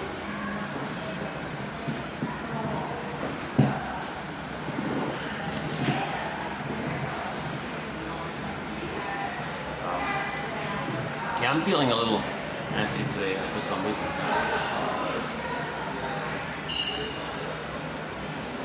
Yeah, it's Saturday. I noticed myself. I noticed that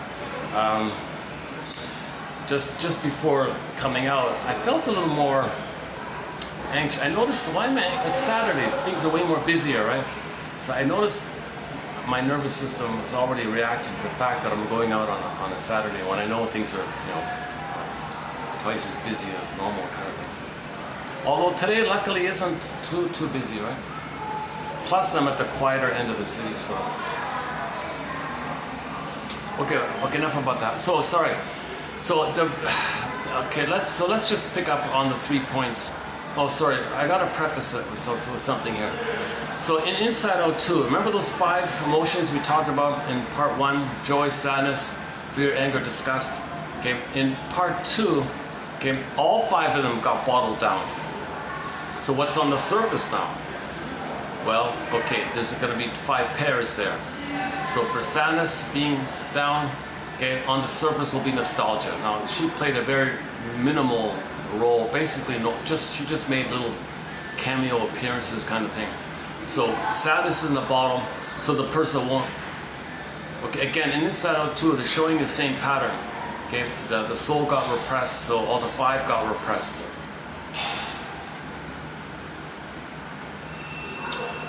Anger, fear, and disgust are repressed because when you're older, you don't want to show your anger or your fear or your disgust or your shame. It's because social pressures, you kind of bottle it up like that. So everything got bottled. We are suppressed emotions, they said. They literally showed you a bottle and they all got popped down into a bottle, right? So joy, sadness went down, and so in the second film, all same motif, the soul, joy and sadness, the soul went down. But the unique thing is, they put down, the other 3 also went down, so all 5 went down. So what's at the surface?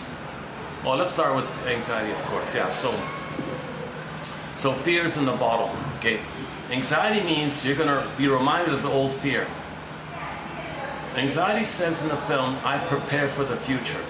In the future, you're reminded of the past. Now in the past there was immense fear, it got bottled up, you can't know it. But when you're reminded of the old fear, it comes to you through the language of visceral sensations called anxiety. So you have anxiety, means you're feeling the old fear, but it comes to you through visceral stuff, perspiration, you know, stuttering, or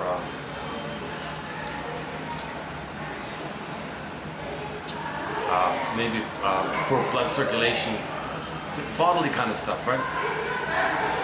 So anxiety says, I prepare for the future. The old fear is going to come up, but I'm going to be prepared this time, because originally the baby was unprepared, totally unprepared. So when if it's going to come up again, I'll be prepared this time. So anxiety had this factory there. Oh, come on, everybody! Imagine all these worst case scenarios. I got to prepare, because I'm never good enough. I always fail. I always hurt. I got to prepare like that.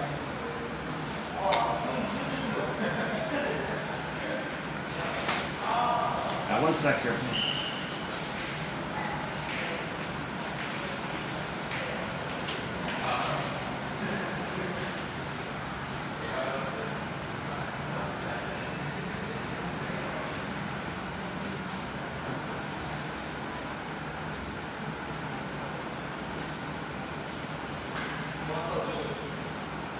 Okay, yeah, so you can see my anxiety, all this twitching and fidgeting. Okay, so that's anxiety, right? So anxiety runs the console now to prepare for the old fears coming up again and again and again. So anxiety runs the console. Because fear, the baby was too overwhelmed with the fear, so it's bottled up now. But you're going to be reminded of those old fears. That's called anxiety. So being reminded of your old babyhood fears is called anxiety. Okay? So anxiety means you're afraid and you don't know what it is. I just feel afraid. I don't know what it is. Why am I afraid? Why do I have anxiety? Well, it's the old fears which you don't remember coming to you through the language of visceral sensations. Because that limbic system communicates through biochemistry, neurochemistry, all that stuff. So it goes to the body like that, you feel anxiety. So anxiety runs the console. Fears down. So you got a link between anxiety and fear, like a paired up thing. Okay. Anger's in the bottle, because maybe in school you can't show anger, so you got to suppress the anger. Now I predicted they'd put passive aggressiveness on the surface. That Riley would be kind of passive aggressive to express her anger covertly. So on the surface she'd be passive aggressive, where she expressed her anger covertly, secretly, because you're not allowed to express your anger overtly. I predicted that. I was wrong. They put envy instead, hatred of the good. And so envy is filled with anger, hate. Okay, so anger is the bottle. Now envy in the show, they didn't show it as a full-blown envy. They just showed the setup to envy, where you wildly admire something as a reaction formation that you really hate it, kind of thing. Or you wildly want it, but you can't get it. Then you want to see it damaged because you can't get it. Envy's going to be there. Envy didn't play a major role because she's only 13 in the film, right? That's just my theory. So anxiety on the surface for fear in the bottle. Envy on the surface. Hatred of the hate, and for anger in the bottle. Okay, sadness is in the bottle, so you got nostalgia. Because if there's no beingness, you can't feel sad. But if there's pain, well, you can engage in nostalgia. Imagine the past, where you had some dream, but you didn't get it. But imagine you got it. Blot out the truth. Imagine the fulfillment of the old dream. Linger in this blissful imaginary place where you got your needs met, which would mean you got your babyhood needs met, and then you were back in the blissful oneness. So with pathological nostalgia, you're in this blissful, timeless kind of fantasy. Again, nostalgia didn't really play a role there. Okay, joy's in the bottle, so on the surface you got ennui. Okay, it's way more than boredom. She said boredom. It's what you ennui, on what? It's what you would call the boredom. Okay, it's way more than boredom. Ennui. We did 3 videos on ennui. Of course, if joy's at the console, you don't feel bored. So if you can't feel joy, I guess their approximation is you feel bored. And okay, shame and disgust was in the bottle. So it's now disgust is playing shame in the bottom, my theory, and the surface was embarrassment. So if something reminds you of your failed identity, you feel embarrassed. So shame is also visceral blushing and hiding like that. So on the surface you had embarrassment, ennui, envy, okay, and nostalgia and anxiety. Anxiety is the main one.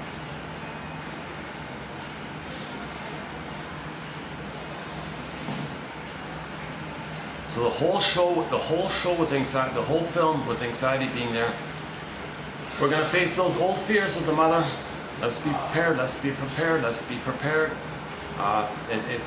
It's coming from a false belief that she's never good enough, always wrong, always guilty, never good enough, could never save the mother, couldn't please the mother, how do I save the mother? So she was manic like she was drinking like 10 energy drinks at one go, like she was like buzzing around, she was swirling around. It's very funny how they did it actually.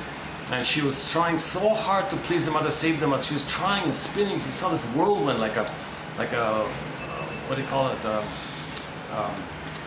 When the wind, like a cyclone. She was spinning around like a cyclone or something. She was trying so hard. She was gonna collapse, right?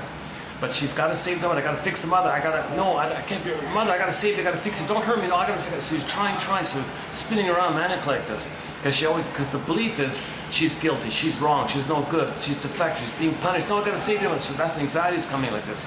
So the whole film is about anxiety trying to save the mother, cure the mother. She can't. This is too much. She's gonna collapse here, go kaput like this. And we saw Riley almost fall down, collapse like that, right?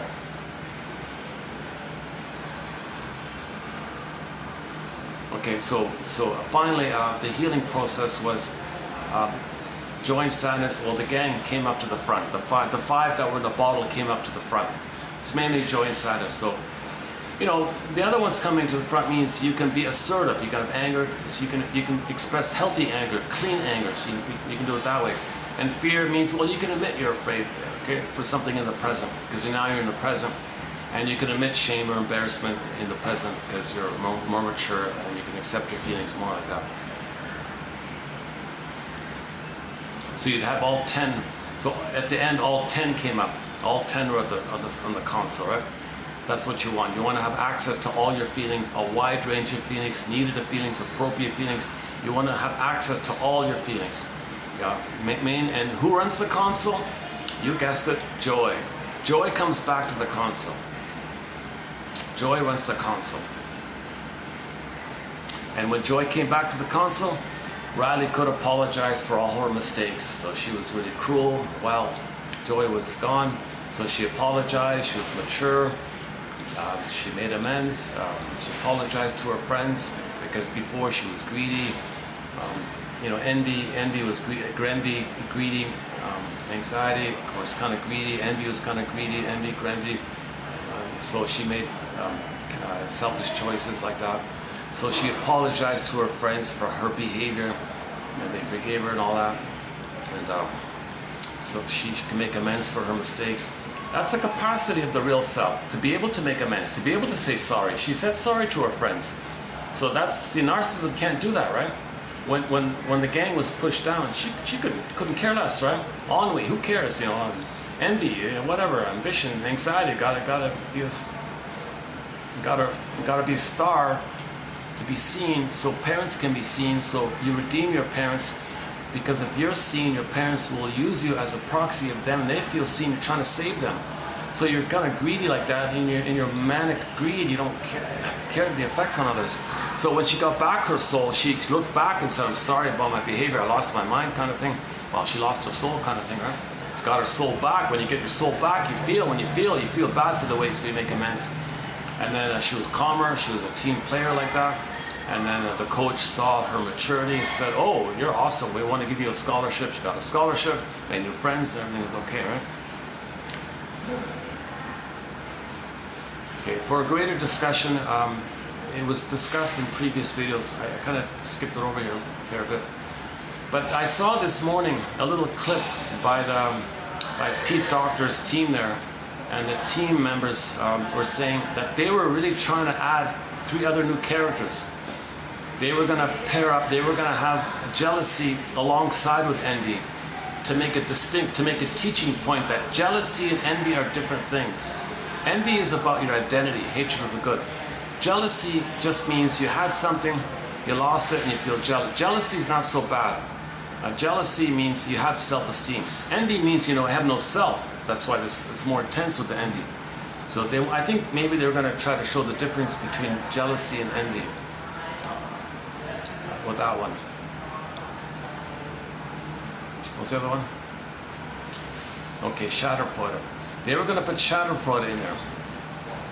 Okay, so Schadenfreude as identification with the aggressor. So if they had Schadenfreude at the console, you'd see Riley hurting others and laughing. It's sick. She'd be really sick if they put Schadenfreude there. But it would teach the public about this issue of Schadenfreude, pleasure at other people's misfortune like that. So that's how greedy and ambitious she is. And she's imitating the mother who got some pleasure when she hurt her baby. She hurts others of them, as discussed before. So Schadenfreude was going to be there. But here's the tricky one. They said they spent the most research, the most effort, the most energy trying to get shame at the console. I thought to myself, wait a minute, what are you talking about? You've already got embarrassment for shame underneath. So the embarrassment, disgust was playing shame underneath. So you got disgust for the shame underneath. So it breaks my theory if they do that. So let's say they did put shame. Let's say they did put shame at the console. What would be underneath then? I thought, oh my God. Well, in the unconscious, they showed you sarcasm, and they showed you a chasm between the cliffs, the mountain, the chasm between the earth like that. There's this black hole like that, this void like that. So maybe under the shame would be this emptiness of void like that. I was thinking, and they showed you that image with the sarcasm point. Now, sarcasm was the underpinning for ennui. No, ennui is there because joy is not there. So, yeah, okay, sorry, yeah, no, I'm right. So I think I'm right. So sarcasm is in the bottled up one. They showed you some, but we have no surface one for sarcasm. So the surface one for the sarcasm, meaning the gap there, ennui was the voice of sarcasm, I guess.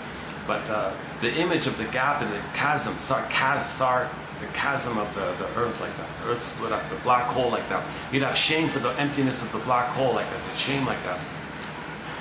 And then the Schadenfreude, if they had Schadenfreude like on the surface, I guess you'd have to have a pair for ennui, where ennui is going to be some mean witch or something. So you got to have the pair for ennui.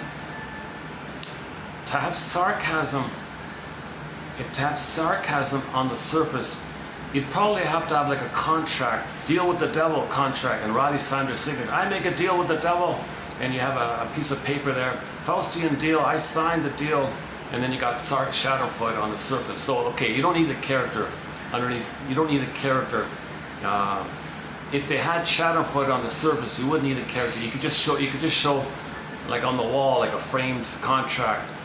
I make a deal with the devil, I become the mother, and she got pleasure hurting me, I get pleasure hurting others, haha. I'll be Schadenfreude. So maybe you can have like a contract there. So she made a deal with the devil like that. Now that would account for Schadenfreude. Then shame, they got the sarcasm one. Now what about the jealousy? Well, jealousy, it's also anger, right? So anger could do double duty. Anger can cover both jealousy and envy, right? And jealousy would be like a more mature, lesser version of envy. Envy is the more piercing, severe version of jealousy. It's just a question of degree. So that's why they said they were going to have them as twins. So they're basically one, just variations of the same theme. But I'm glad they kept it the way they did. The way they did it in Inside Out 2 was right. I think it's really clear that way. It'd be too confusing. Now their argument for why they didn't put shame at the console was he said it changed the whole tone of the film. It was too depressing to have shame like that. So just keep embarrassment. Just keep embarrassment. You don't. The shame can be underneath, played by disgust.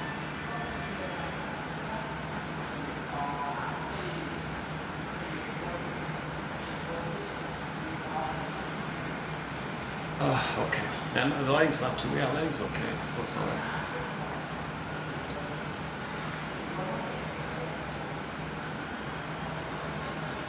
Oh, that's what's new. This tangerine juice, that's what's new for me today. Yeah. Or maybe that's giving me this extra little sugary kind of feeling. See, I don't know if it's the organic or if it's the GMO stuff. I can't. It doesn't. It's kind of half and half, I guess.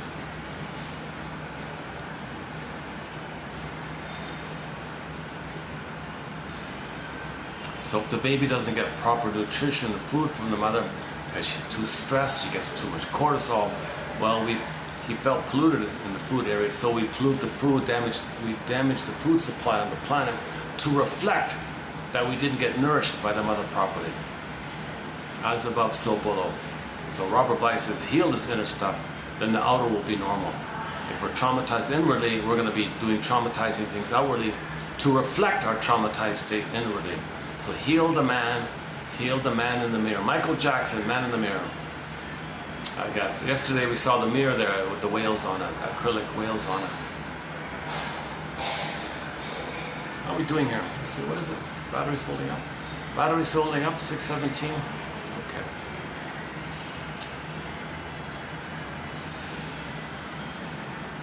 Okay, this will be a shorter video. I guess I'm not.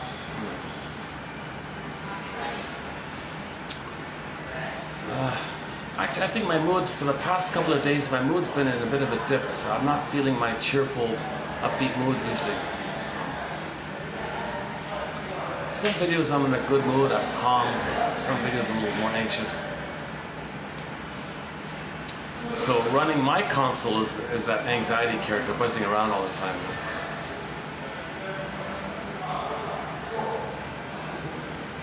So that'd be the frozen child, right? Anxiety, the frozen child, worrying. Oh, okay, so anxiety runs the console. That'd be the frozen child, always worrying how to please, how to save. Always their fault, always their bad. And you saw it there in the film. Okay, anxiety said, I'm never good enough, I'm never good enough. Oh my God, I'm never good enough, never good. Oh my God. It was like a loop thing, you know? That's why she was spinning around in a whirlwind like that. That was a funny scene, yeah, with the whirlwind. That's a funny scene, right? And see, it affects the body, right? Like all that anxiety affects the body. So Riley was about to collapse, you know, with all that stress going on like that.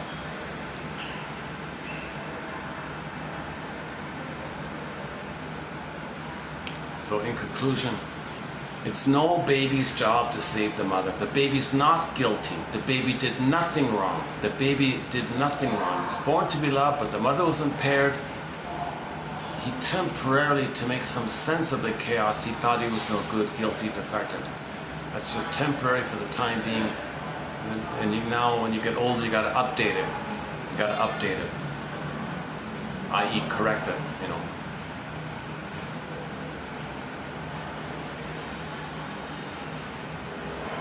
Maybe that's what all these affirmations are about. I'm lovable, I'm good, I'm okay, and stuff like that. Right? If you link it to that, like, then maybe it's okay. But if you're just blindly repeating affirmations, okay, no, you're gonna feel the pain if you're not aware of the inner critic. No, you're not. No, I'm okay. No, you're not. I'm okay. No, you're just stressing yourself out like that.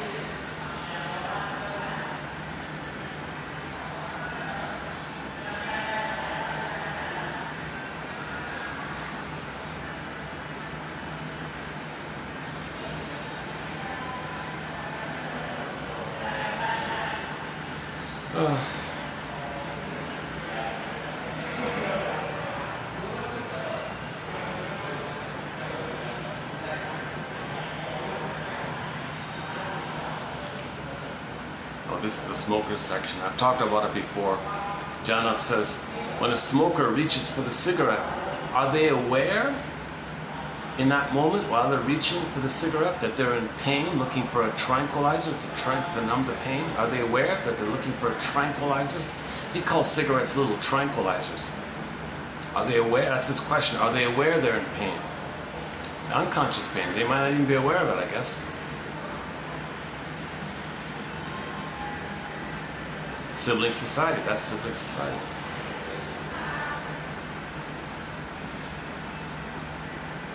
Yeah, we'll have a few quotes coming up.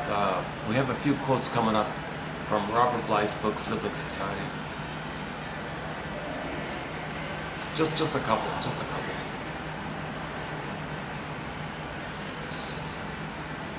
Yeah, he got me curious about.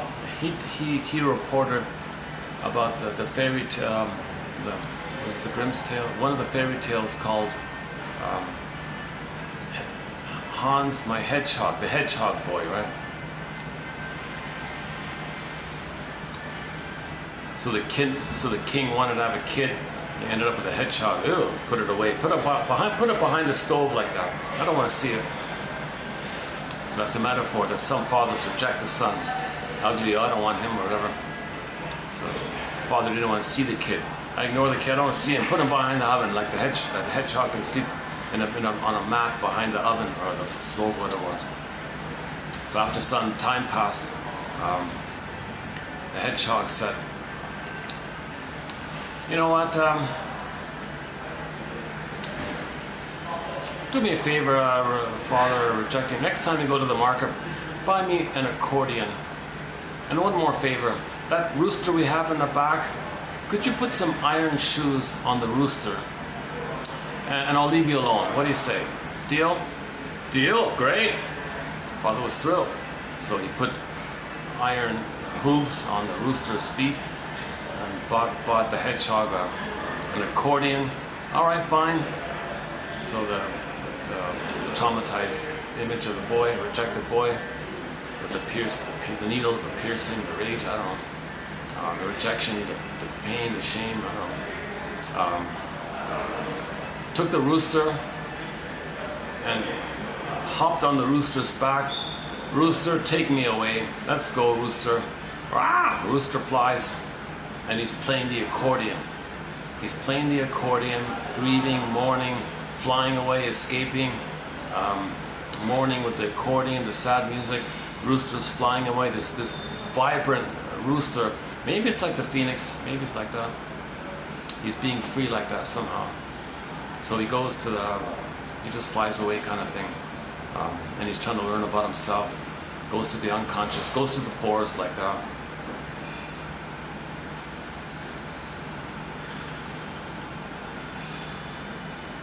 So Robert Bly says that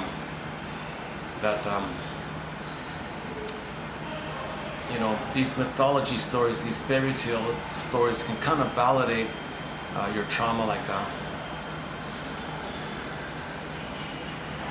Another image was the hedgehog that went to some field and raised some pigs and all this, or raised some farm animals and all this, sold them and made money or something.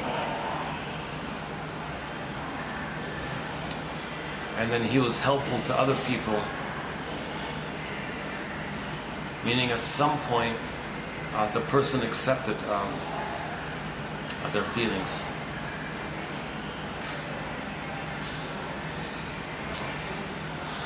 Then he became the king of a new land, the hedgehog boy. He became, and then he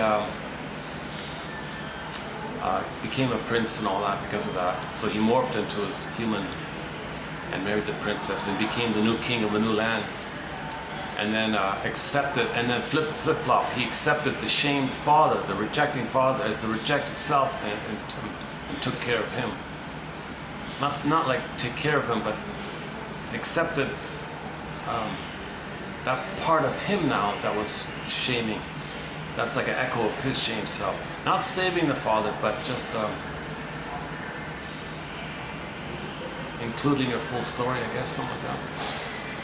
So Robert Bly said that story helped him a lot. I didn't study the story yet, but I was thinking maybe in the future we'll add that fairy tale to our collection. Hans my Hedgehog or something.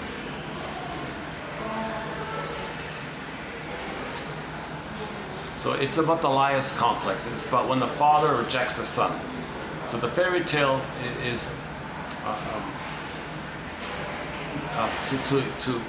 to describe the trauma of when the father rejects the son. I don't want to see the son. I don't want you. You're not me, or something, or oh, the mother likes you too much. Oh, fine, take him. I don't want. So some fathers sacrifice their sons. Here, take him. Here, oh, angry wife, gobble him up. I don't care anymore. Leave me alone. The father wants his freedom. Wants nothing to do with the son. So he doesn't want to see him. That's why the hedgehog was always hidden behind the stove or something. The king didn't want to see him.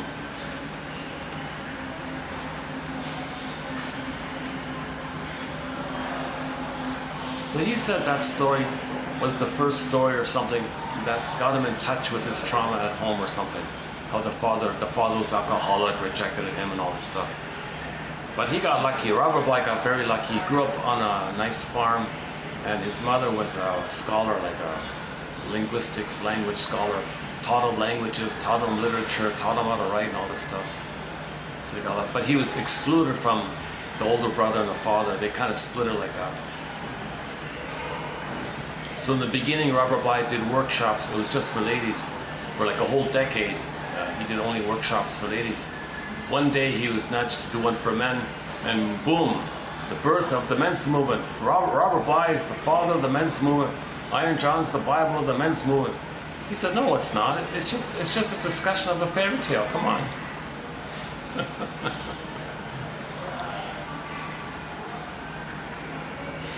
But he said he welcomed it because it brought him back to the world of the father and the men like that. Because he was afraid of men, because his brother picked on him, the father rejected him. So he had a general fear of men like that. So when he was able to give workshops for men, it gradually helped him in that area. And sure enough, he is still to this day considered the father of the men's movement.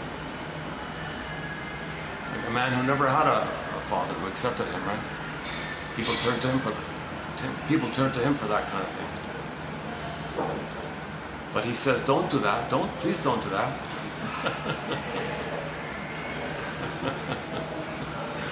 He's funny. I mean, you gotta listen to his tapes. He's got a very good tape set on shame. Go back to shame, the shame tapes, the shadow tapes. One called The Naive Male or something. One called The Masculine Road, I think. What's the other one? Sibling Society Workshop. One with Marion Woodman about the Maiden King. Another fairy tale called The Maiden King. Like Maiden is the feminine, the King is the masculine. Together like that. The feminine, right? Maiden, King. King masculine, and then Maiden, the feminine. It's together like that. Being and doing.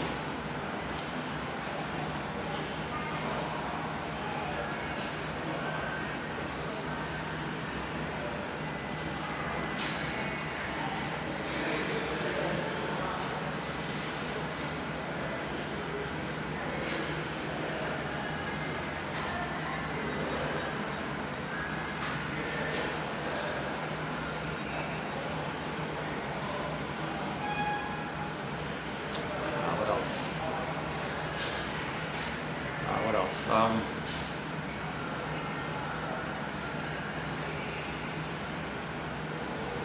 So his whole thesis is, if we look inward and heal inner things, then outer things will be okay. But that's the. So he also subscribes to the as above, so below theory, that the outer that we're doing is a reflection of our inner state. If our inner state is shame and pain, then our outer state is. If our inner state is, we get back our golden ball, then things will be golden, nice outside. If we get the garden inwardly, well, things will be a garden outwardly, I guess.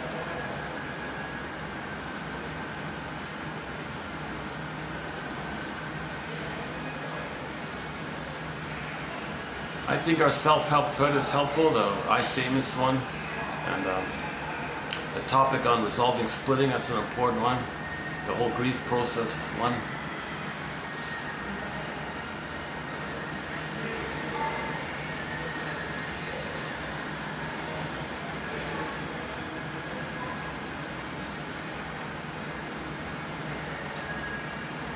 Yeah, the temperatures drop. The temperature is milder now. So the major heat wave here, I think is so-called rainy. Is that right? Are we in the rainy season now or something? Yeah, I think it's officially the rainy season. Is that right?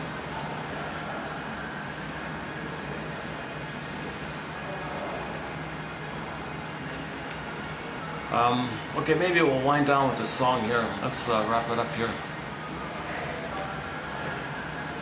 Let's see. Oh boy, yeah. Let's think here for a second. Yesterday we closed up with 3 songs. Melanie Thornton's "Love How You Love Me," Passion Fruit / Letitia. It's mainly Letitia, but on stage it was Passion Fruit. But the voice is Letitia. A song called "Do You Remember," and a song called "Star" by the classic rock band Streetheart, headed up by Kenny Shields. So we closed up with Kenny Shields singing the song, just a fun rock song. We did Oma Wumi's song called "When the Boss Is Coming" off her album entitled "Lasso of Truth." A fun song. The mall when we were at the mall, they were playing a one-hit wonder song called "I've Never Been to Me." I've never been to me. I've done all these things, but I've never been to me by Charlene. Good song. Kelly Risdick's cover of "Carry On Wayward Son." "Carry On Wayward Son" by, Deli Risdick from Brazil. We have 2 songs from Brazil now. Deli, she sounds like Dolly.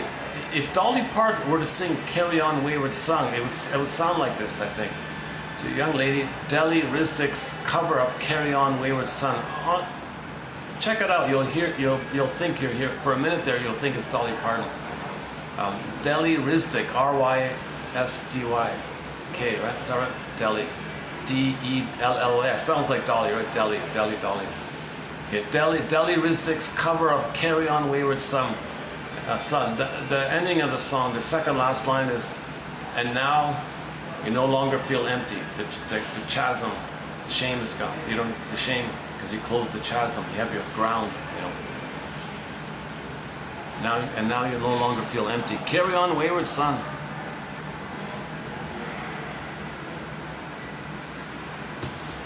And the second song from Brazil is the one called Pisa Morena by a band called Cabruera. Also a fun, upbeat song. It's in Portuguese. Closed up with that. Oh, Pavlov's Dog. We have 4 songs by the classic rock band Pavlov's Dog. Julia, Late November. I love that. There's a live version of Late November done about a month ago, done in Greece. I love that live version of it. The audio's not clear, but I love that one. That's a great live version of Late November. Okay, Julia, Late November. Theme from Subway Sue, one of the greatest classic rock songs. Theme from Subway Sue, an episode as well. Those 4. Song Dance is sort of an honorable mention. Oh, hey, can I take a peek at this? Let's take a peek at this. Look at this, guys. Oh, look at this fancy band this guy has here. Let's see. Oh, it's a travel company. Oh, I see. Oh, this fancy van. It's really spiffy inside. Looks really nice inside. I see. This is a tour and travel service company. Oh, I see. Oh, there's 2 of them. Oh, I see. Okay. Yeah, okay. Geez, when he opened the door, it looked really luxurious inside. It's just a van, right? Like it's just a regular van, but look really cozy inside.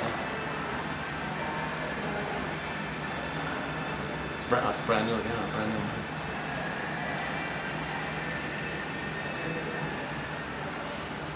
The travails of the traveler reveal the traveler to himself. TQ, number 1. Oh, Constant Tourist, yeah. The band Lunik, we have 2 songs of theirs on our soundtrack. One of them being Constant Tourist.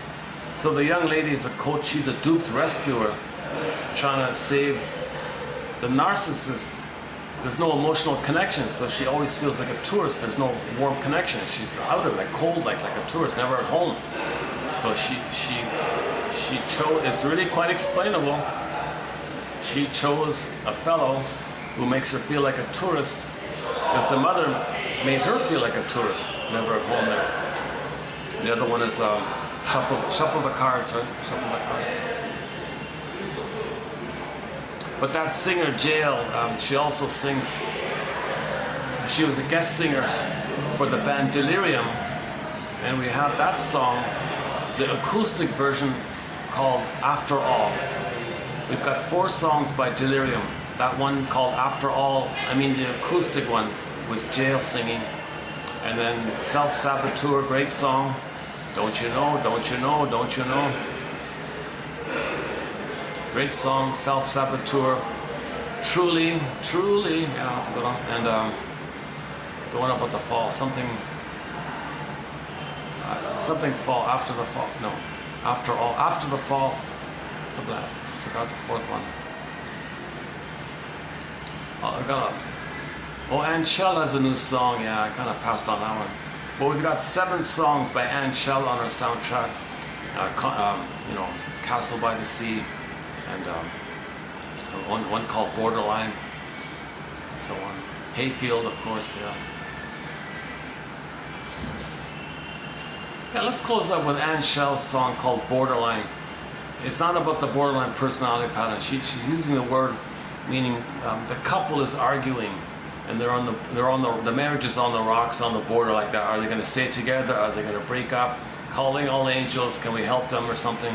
Why should they break up like this? So the marriage is on the borderline of staying together or breaking up. Burglar, one of our mentors, Edmund Burglar, says, heal your inner conflicts. You'll save your marriage. Divorce won't help. You think divorcing your mate means you're going to divorce your inner conflicts? Oh no, he says. Your inner conflicts will faithfully follow you into the next relationship. So heal your inner conflicts, save your marriage. Divorce won't help.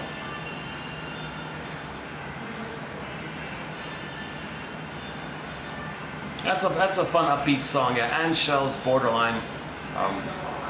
It's off an album of hers called Betty's Garden. Betty's Garden. Actually, the song Betty on there is excellent too. That's a cool song, yeah.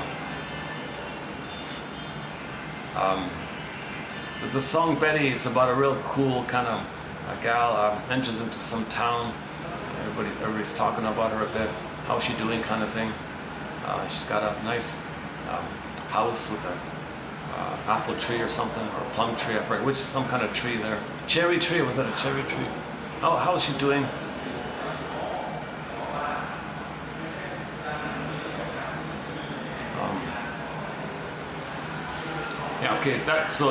Borderline's on that song as well, right? Okay, let's close up with Ann Shell's song called Borderline.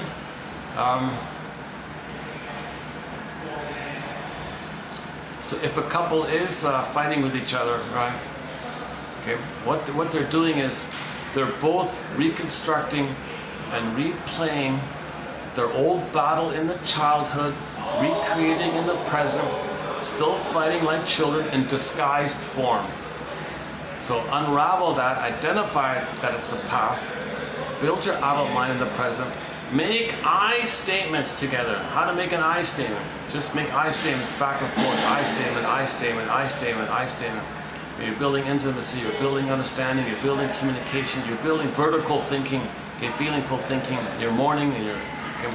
So let's close up with Ann Shell. In honor that she has a new song out. I forgot what it's called. A band from Switzerland.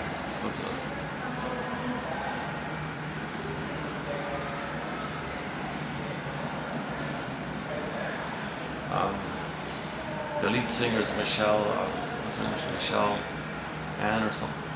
Michelle something. Actually, I thought the singer her name was Ann. No, the band is named Ann Shell. The singer is Michelle Ann or something like that.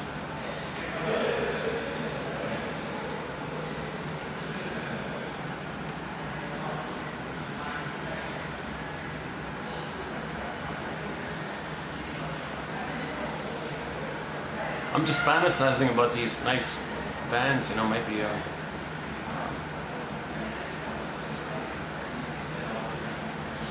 oh, there's a fantasy. I drive to look for some jungles and find some exotic birds and do some videos with some exotic birds. At one point I almost was able to go to a nice exotic bird park. I was going to live near there and do the videos in the bird park, and there'd be exotic birds flying around. I thought that'd be fun. I couldn't quite make it happen.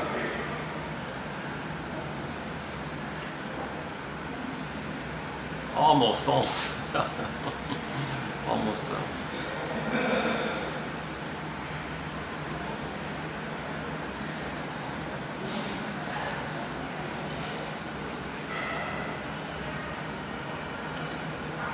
Yeah.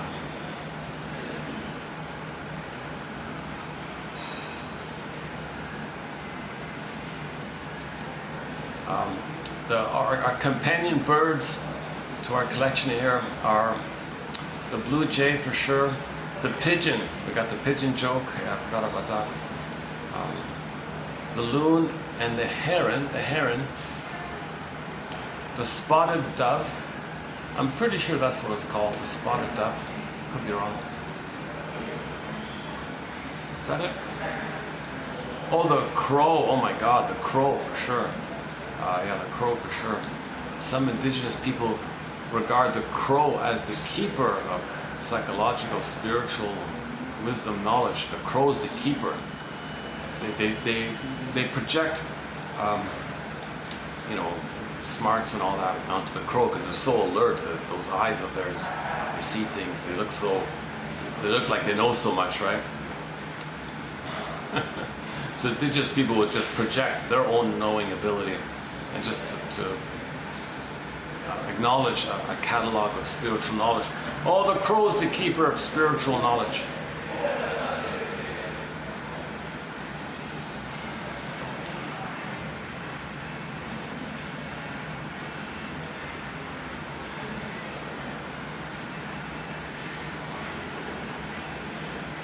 Oh.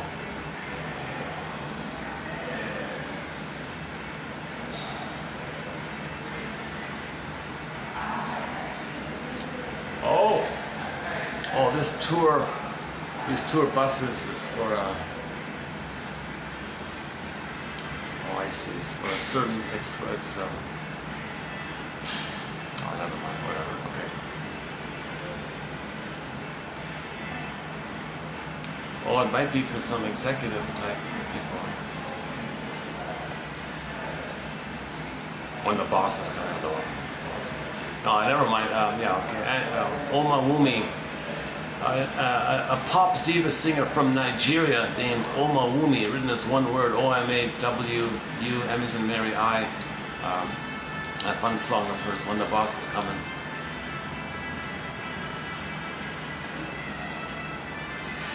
Calling All Angels, yeah, borderline. Okay, Anshel, we'll close up with Anshel. Let's hit the play button here, Anshel. Thanks very much. I'll see you in part 8 for the love of narrative medicine. I'll see you in part 8. Thanks very much.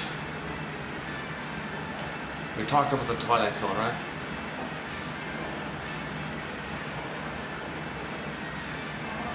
Hang on a sec.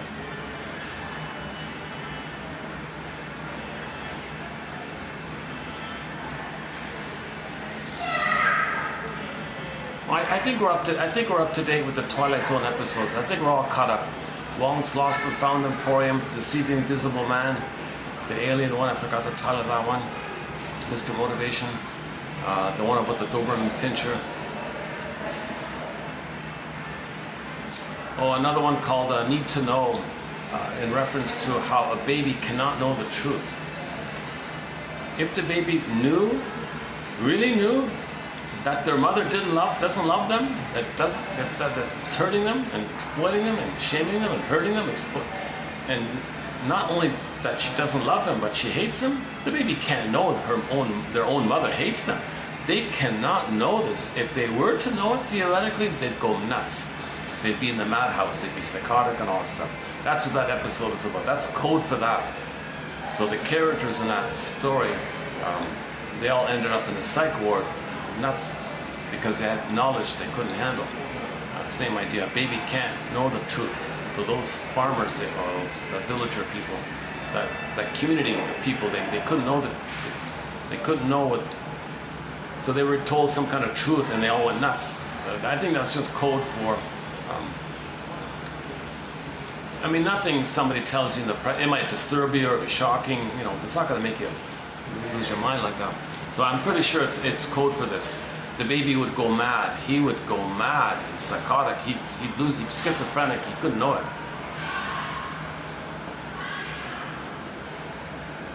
So the episode's called Need to Know. That just makes that point. The point is the baby cannot know the truth. The baby cannot admit it. He cannot know it. To survive, he makes a delusion that the mother's loving him. And he's no good and he's felt guilty like that. So later on, we may be in this modality. People don't want to know the truth. So you're operating out of from the babyhood place, where babies can't know the truth, but adults can know the truth, you know. The truth drive. Okay, that phrase, the truth drive, or the drive for truth, I think that's just a synonym for the innate drive for healing. There's this innate drive for healing. So in the healing, the truth will upset you free. So you need the truth to heal. It's the drive for healing. The drive is for healing. But in order to heal, you need the truth. So if you say the drive for truth, that's just another way of saying, well, what's underneath it? The drive for healing. So it's kind of together like that.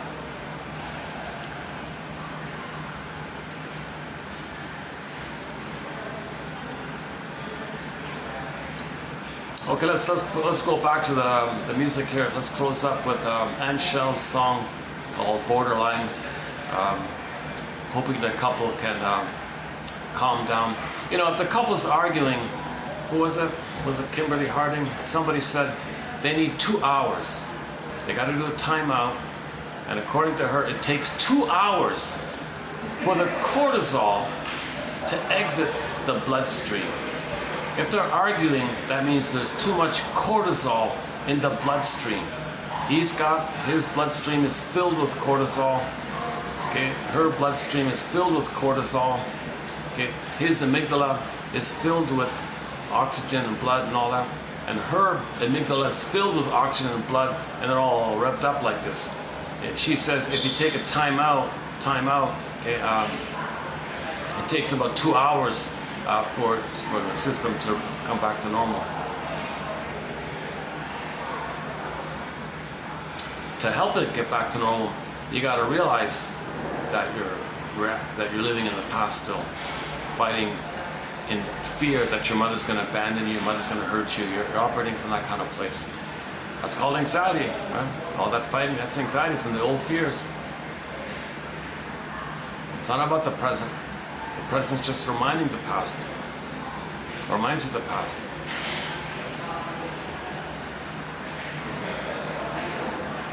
Oh, it's raining. Yeah, now it's raining. Okay.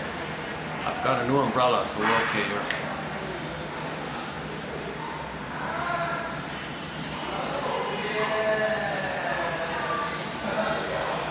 Okay, yeah, so for the love of narrative medicine, we'll see you in part 8. Yeah, we'll see you in part 8. How was today's video? Was today a little better? I feel like today might have been a little better. Fewer interruptions, fewer distractions. You know, the one, except for yesterday's one, I thought generally most of the videos were pretty solid. Today's, I think, is kind of average, I guess. I didn't cover the usual full material about the stingers and the clingers and the translogic, the object relations theory, developmental theory, and masters. You know, I didn't cover most of the material. So we're still kind of on the topic of narcissism, where the source point is the baby didn't get the oneness. Okay, so when they physically grow up, they're still looking for the oneness. So others giving them supply, it's them thinking that they're a baby getting the mother's oneness. So if the baby doesn't get mother's oneness, he's enraged. So if they don't get supply, they get enraged like that.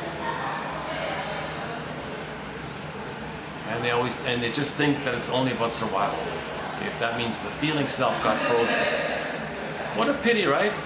Baby's born in a body, and the mother freezes it. Oh my God! Or forces the child to freeze it. Or that's the instinctual response to protect your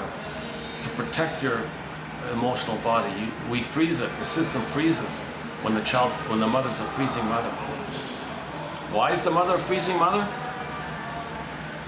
Because the frozen parent construct in her brain, like a puppet master, is co-opting her. Treats the child as her innocence and replays what happened to her. Okay, child, you play me, I freeze you. Mother froze me. It makes me unaware that mother froze me if I freeze you. Sorry, kid.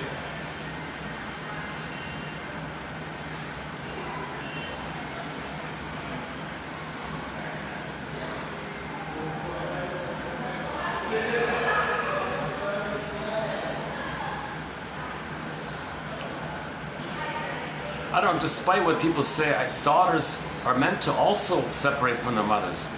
Some people say, no, they can just stay one like that. I don't buy that.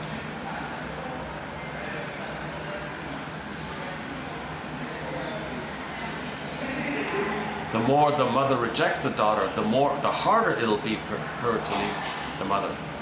The more trauma there is with the mother, the harder it is to leave her. It's a trauma bond. It's a negative fusion, like it's the tar pit of a negative.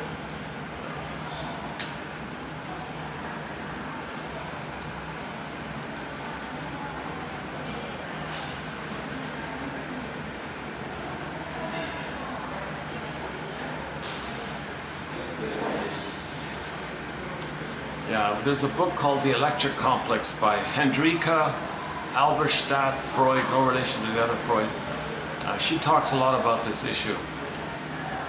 If the mother hurts her daughter, the daughter ends up with the electric complex. That's the true meaning of the electric complex. And the mother has the Jocasta complex.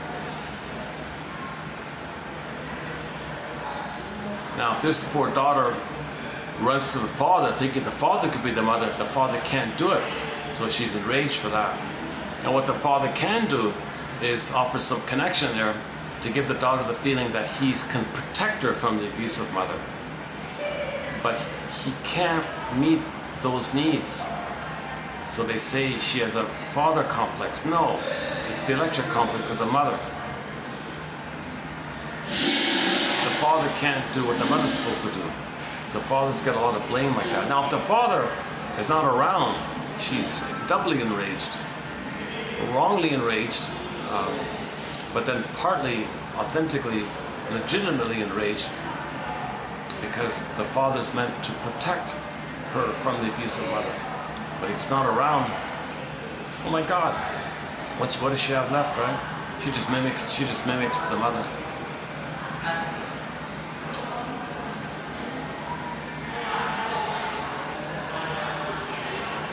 And is loyal to the mother and hates men for not being the mother.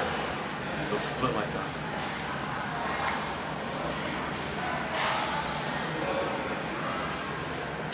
Okay, yeah, what's going on here? What is this?